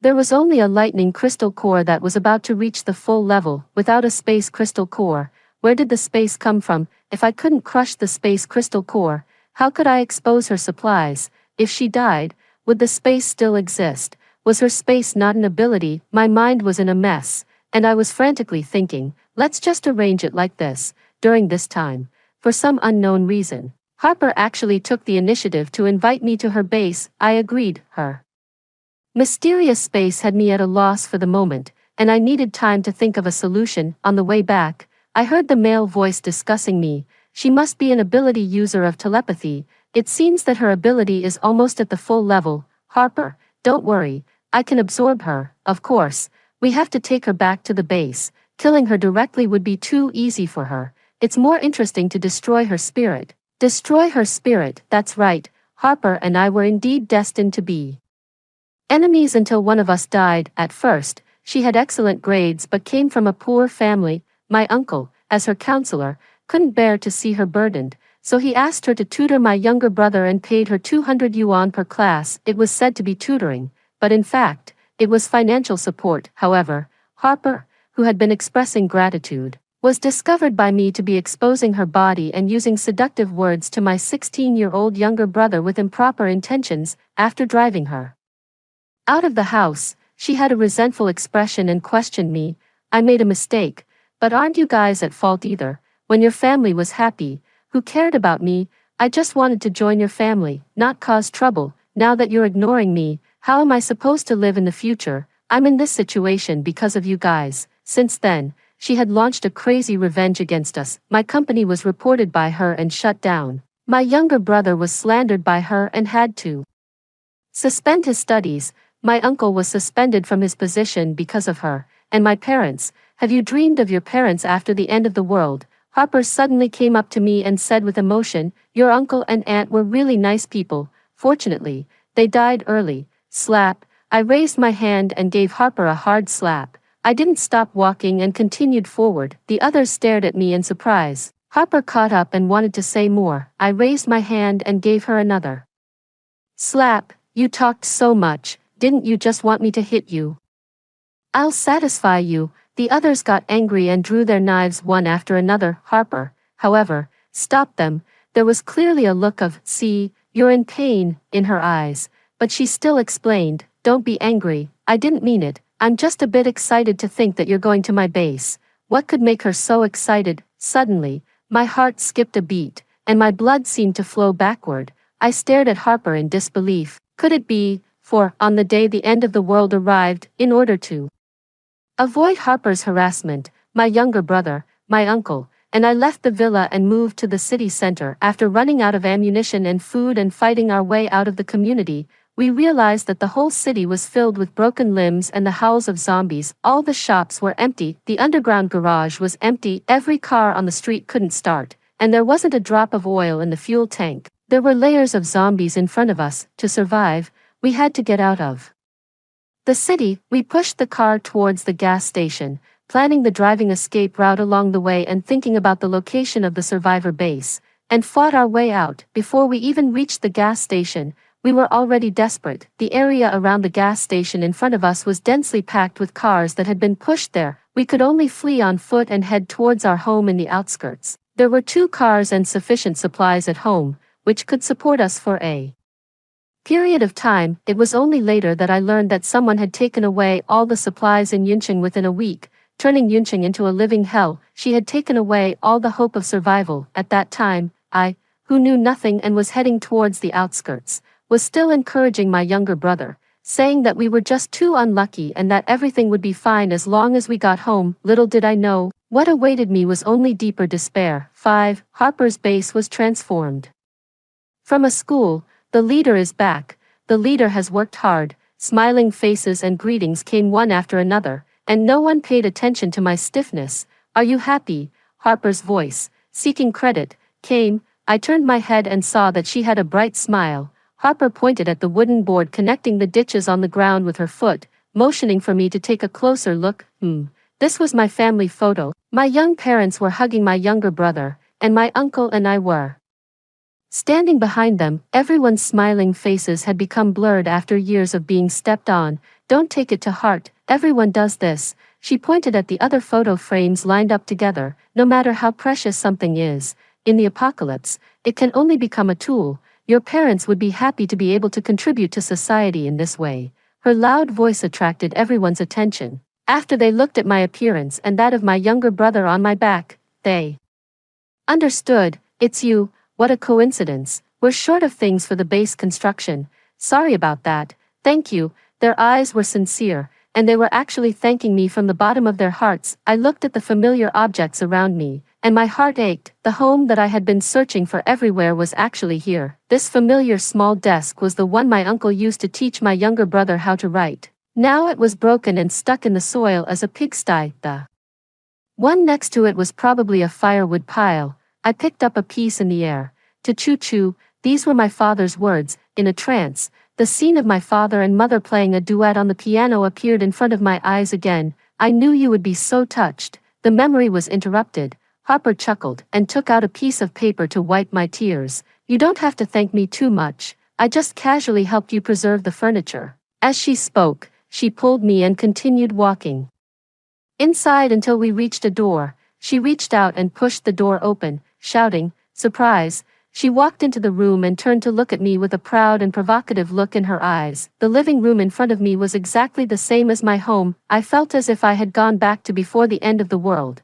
I always felt that my parents would come out of the bedroom and ask me what to eat today. Harper looked at me with a beaming smile. I had a new understanding of her malice. My agitated mood gradually calmed down. I walked into the room, gently placed my younger brother on the sofa, and turned around to look at Harper steadily, saying word by word, "So it was you." At first, one gas station didn't break me down, but when faced with every scarce gas station, I still collapsed. But this was just the beginning. On the way of escape, we couldn't find any supplies. Everyone gradually went from being calm to being crazy. Everyone who was still struggling to survive was holding on for that tiny bit of hope. My hope was to go home. Countless times, when I was on the verge of collapse, it was my uncle who held me back and encouraged me. "Brielle, hold on a little longer. Everything will be fine when we get home." His firm eyes gave me great courage. I want to go home, but I was too naive to hide under my uncle's protection. It wasn't until he was dragged away that I realized why there was always someone missing in every family and what the meat we ate every day was. I desperately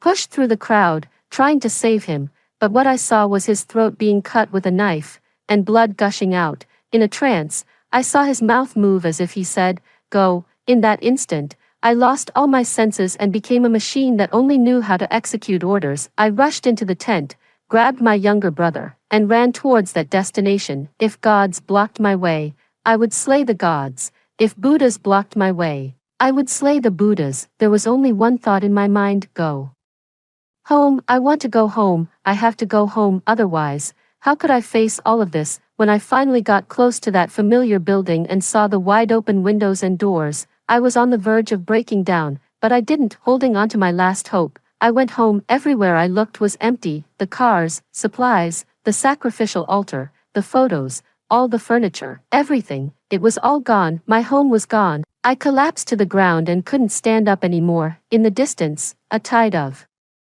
zombies surged. I held my younger brother's hand and calmly waited for death, but at the moment of life and death, I awakened my X-ray vision ability. In the energy of the surrounding zombies, I saw the only way to survive. I thought that they were blessing me. If I died, who would I be worthy of? I still have a grudge to avenge. I can't die. Ha ha ha. Hearing my question, Harper laughed. With a half-smile, she retorted, "So what if it was me? With the end of the world here, there's no such thing as private property anymore. To me, these are just some furniture that I can still look at.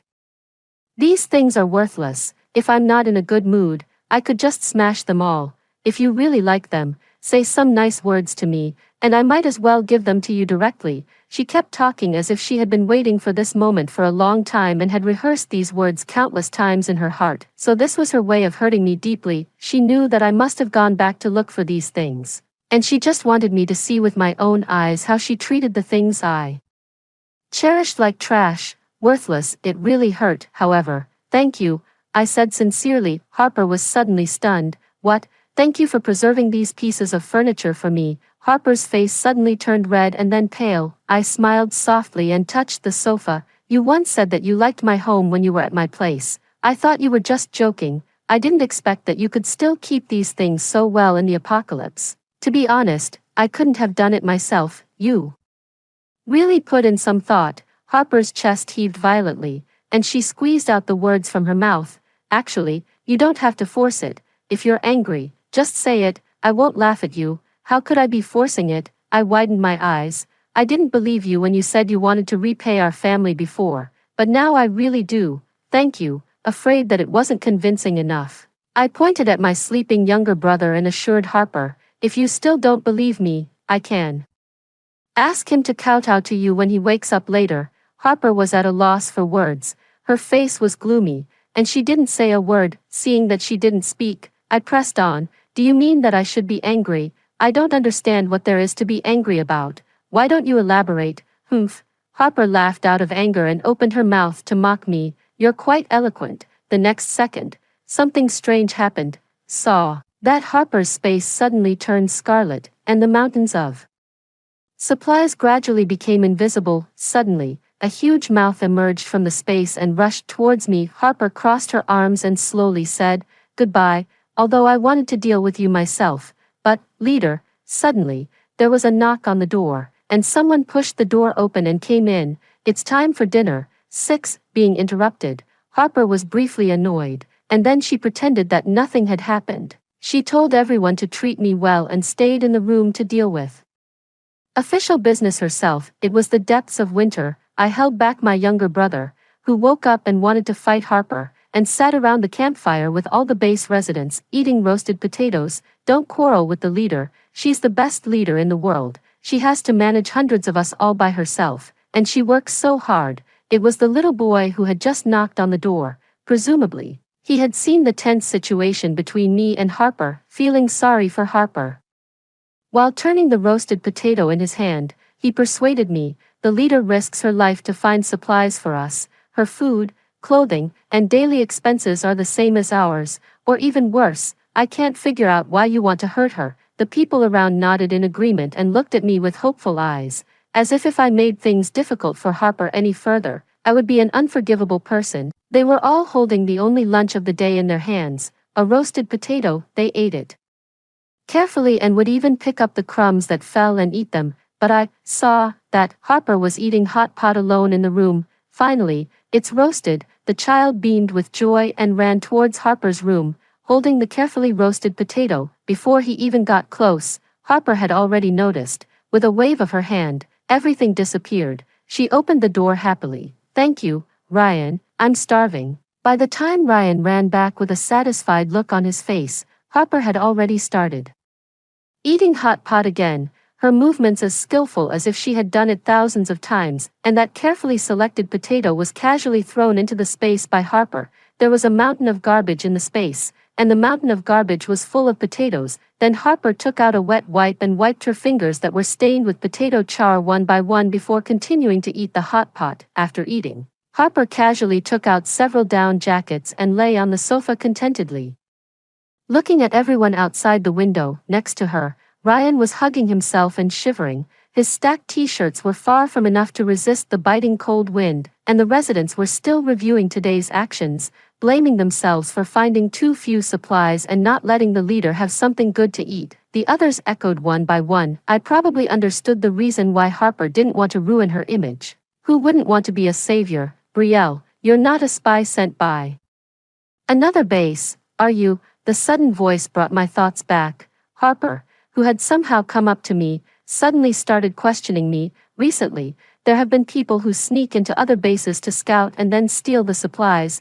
Could it be you?" As soon as she finished speaking, the originally warm atmosphere around suddenly became serious. Everyone who had been chatting and laughing just now suddenly looked at me with wary eyes. It seemed that she and I were thinking along the same lines. "Are you really a spy?" My brief pause made Harper shriek. There was a moment of silence. "I'm not," I gently refuted, and I was indeed a bit hesitant. "It's just that I do have a mission, and I'm not sure if I should say it." "Of course you should say it." Harper's face turned serious, and she affirmed, "We're friends.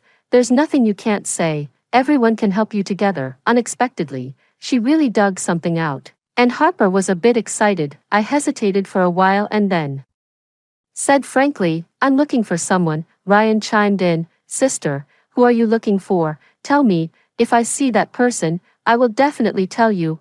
I nodded heavily and took out a photo from my pocket. "The person sister is looking for is her." Alas, before I could finish speaking, Harper snatched the photo from my hand. She looked at the photo and said disdainfully, "I'd like to see who this person is." After seeing clearly the person in the photo, Harper froze. The hand holding the photo started to tremble. I pulled the photo out of her hand and handed it to Ryan, asking him to pass it around for everyone to see. At the same time, I cleared my throat and introduced loudly, "This person is a sinner of the apocalypse. The shortage of supplies across the country is all because of her. She is an infinite space ability user. 5 years ago, she looted billions of supplies, causing countless people to freeze to death and starve to death.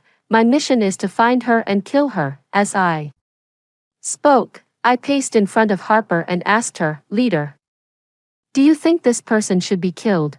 Beads of sweat dripped from Harper's forehead, and her whole body was stiff. Even though the photo was extremely blurry, she knew clearly that this person was her. The base residents became angry. She should be killed. So it was her who made me suffer so much. How could there be such a vicious person? If I find out who she is, I will tear her into pieces. Even if she's dead, I'll dig her up and whip her corpse. The resident holding the photo was puzzled. "Why do I think this person looks so familiar? I must have seen her somewhere. Let me think." Harper suddenly appeared in front of him and snatched the photo away. "How could you have seen her? Don't cause trouble." Someone else raised their hand. "Leader, let me take another look. I'm very likely to have seen this person." "Leader, let me see it too." Harper was sweating profusely. She turned around and shouted, "What are you yelling about? Aren't you afraid of attracting zombies with such a loud voice? You're becoming more and more unruly." She turned to face me and abruptly changed the subject.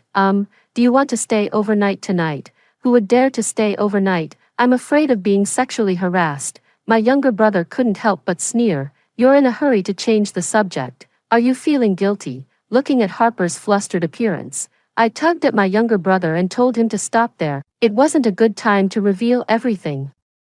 Yet, after returning to the room, I explained to my younger brother, "I've already sent a signal. The main force is coming soon. Before that, let's take back all the things from our home. I also had my own selfish motives. My younger brother was a space ability user. Upon hearing this, he quickly understood everything and nodded in agreement. Suddenly, the base alarm sounded.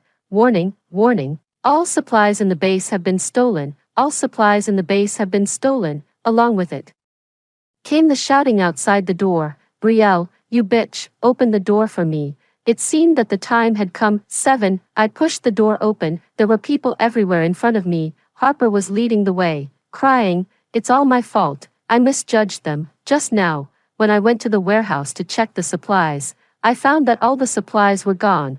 There have never been any outsiders in our base. It can only be them who did it. I'm sorry, everyone. I looked at her space and indeed saw a pile of newly added supplies. Supplies are the lifeblood of every base. She was trying to stand on the moral high ground and judge me in front of everyone. The residents looked at me with hatred and cursed at me. Shameless. Give us back our things. Harper cried uncontrollably. Brielle, please, even if we had an unpleasant experience, you can't play with everyone's lives. I apologize to you. I'll kneel down for you. Please return everyone's supplies. Since the leader was being so humble, the residents became even angrier, and the atmosphere suddenly became intense. Asterisk. Give us back our supplies.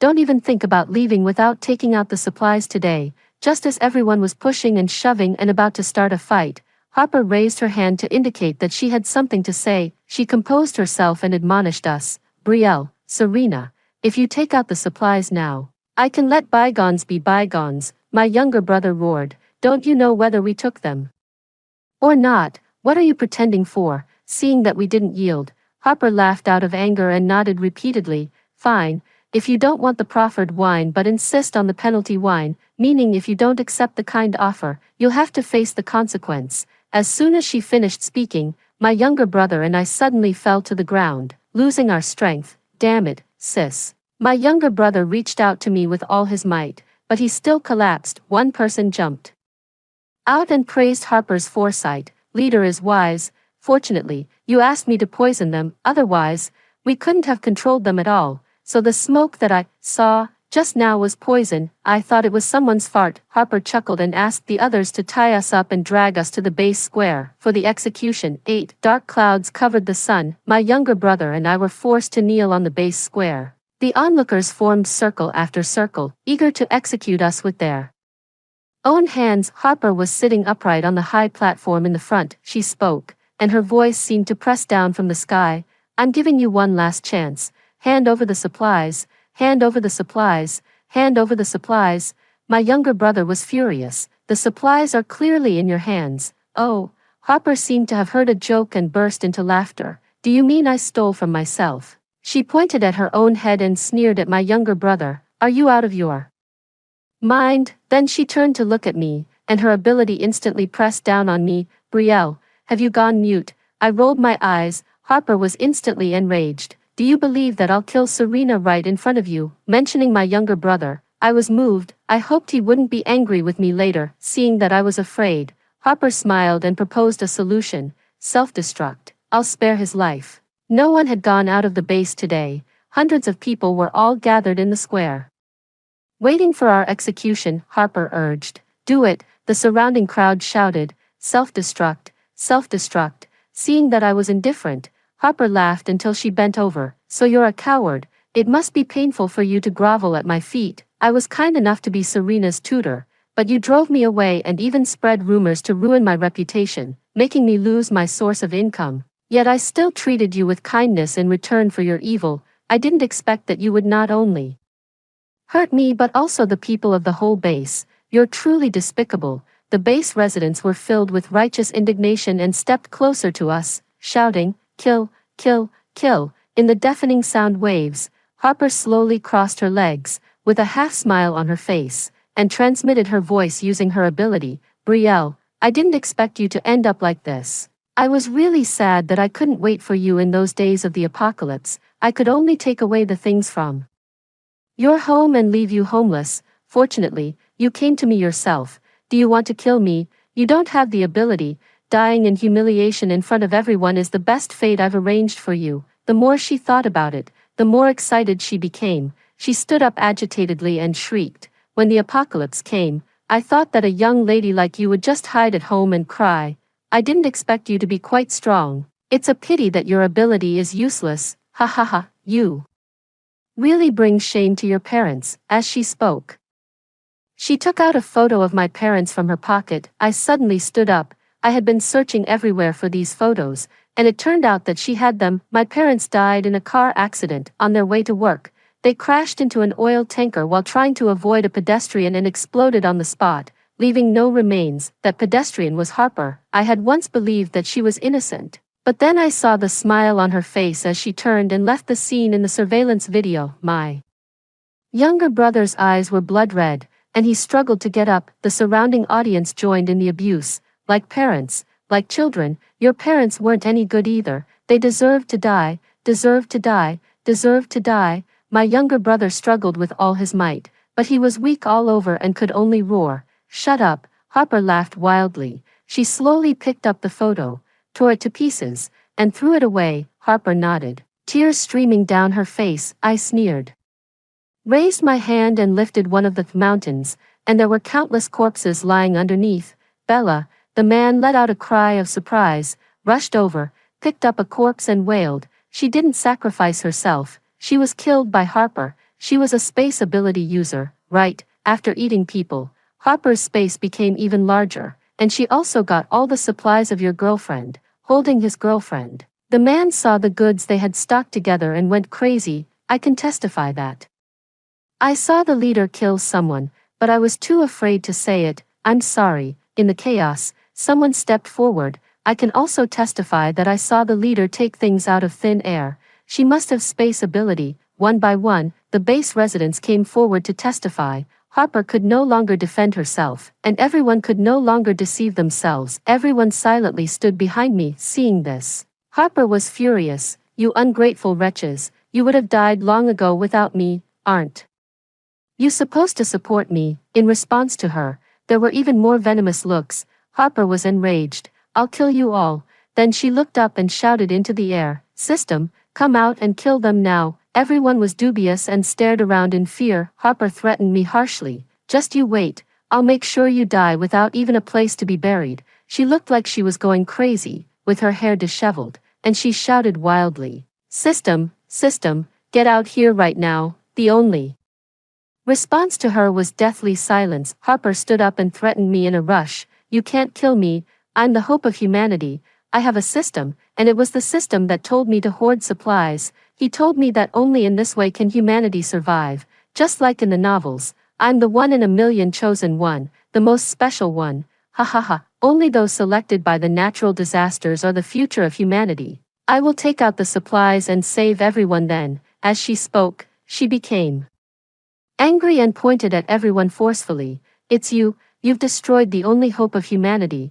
I raised my hand and grabbed hard. A man flew out from the mountain of supplies. He had just fallen out along with the supplies. I threw him to the ground. Is this your system? Harper was shocked. It was absolutely impossible for a human to survive in the space. Wasn't the system invisible? Wasn't it a string of advanced codes that could command the elements? Who was this person? I squatted down and gave the man a hard slap, waking him up from his feigned fainting state. He opened his eyes and shouted for me not to kill him. His voice was exactly the same as the male voice I had heard. He knelt down and confessed everything in detail. My name is Paige. I awakened the space parasitism ability in the apocalypse. I can live in the space all the time, but I have to parasitize on someone else. I chose Harper. She is indeed selfish. Recklessly hoarded supplies, only bringing them in and never giving them out. I lived a carefree life in the space. I originally planned to kill her after the apocalypse ended, take out the supplies and become a great hero. Please don't kill me. I haven't hurt anyone. She's the one who killed people. In his panic, he shifted all the blame onto Harper. The crowd was in an uproar, and their looks towards Harper turned to one of contempt. As soon as he opened his mouth, Harper was dazed. This was the voice of the system. He was the system. Harper had survived in this apocalypse, always claiming to be the savior and looking down on everyone haughtily. She firmly believed that she was the protagonist of the world. She never expected to be used. How dare you deceive me? Who asked you to be so greedy? It would have been fine if you had hoarded a little, but you hoarded trillions of supplies and didn't leave anyone a way to live. How could a person like you become a hero? You can only be my stepping stone. Choosing someone like you as a host is really the shame of my life. Paige pointed at Harper's nose and scolded her. You. Harper was furious and launched a full-powered lightning strike at Paige. Paige was instantly reduced to ashes. Harper slowly stood up, looked down at me with a sinister expression. What? It seems like you want to be a great hero. Have you forgotten that you're a hypocrite who even didn't spare your own students? Back then, I begged you so much, but your parents still wanted to completely destroy me. They went to my school to complain and asked them to expel me. Hey, I interrupted her. They were just going to work. You're talking nonsense. Harper didn't believe me. She raised her hands and summoned the heavenly thunder with all her might. You all deserve to die. As long as you're dead, no one will know about today's events, and I will still have a bright future. No one is leaving here today. The dark clouds pressed down on the city, and the base was instantly enveloped in darkness. Lightning flashed in the sky, and there were rumbling sounds. Harper let out a loud shout, and tens of thousands of bolts of thunder were about to fall. I directly reached out my hand and crushed her crystal core from a distance. The pain of the crystal core shattering was like thousands of needles piercing her heart. Harper let out a cry of pain, and her ability fizzled out. The lightning disappeared. She couldn't hold on any longer and fell heavily off the high platform. 9. Harper lost her ability. She became the ordinary person she had feared the most. After the apocalypse arrived, she not only had a powerful lightning ability but also an infinite space for hoarding supplies. She was the only one who hadn't suffered in this apocalypse. She knelt down and kowtowed, begging me to kill her. It seemed that she also knew what the consequences would be if her actions were discovered. She also knew that perhaps only I could make her death more painless among all these people under her expectant gaze. I agreed. I took her back to Yuncheng. I hung her on a big tree next to the place where my parents had the car accident. When she closed her eyes and waited for me to end her life, I turned around and left. Brielle, come back here. Behind me came her desperate roar, but I just smiled, dug my ears, lifted my leg and jumped to the highest point, quietly enjoying the scene. No one would answer her calls anymore. There were only the hungry zombies all over the city. They were like awakened puppets, staggering step by step towards their stage. Without her ability, Harper knew what was in store for her. Watching the zombies surround her, she shrieked and cried, with snot and tears streaming down her face. She twisted like a fish on a chopping block and lost control of her bowels and bladder within minutes. She roared, "No, please, Brielle, don't do this to me. Give me a quick death. How can you be such a sister? Your younger brother is about to die, yet you're just crying here. How can there be a quick death with these thousands of zombies around?" Her pleas soon turned into curses, then back to pleas, and then curses again. If she was about to die, the healing ability user waiting nearby would save her. If she was almost being eaten up, someone would come out to control the number of zombies. All in all, she would never die. There were too many people who hated her. She didn't deserve to die. She deserved a fate worse than death. 10. The next day, the main force arrived. These trillions of supplies were transferred in batches and distributed to those in need, saving countless lives. Brielle, you would die if you don't pretend,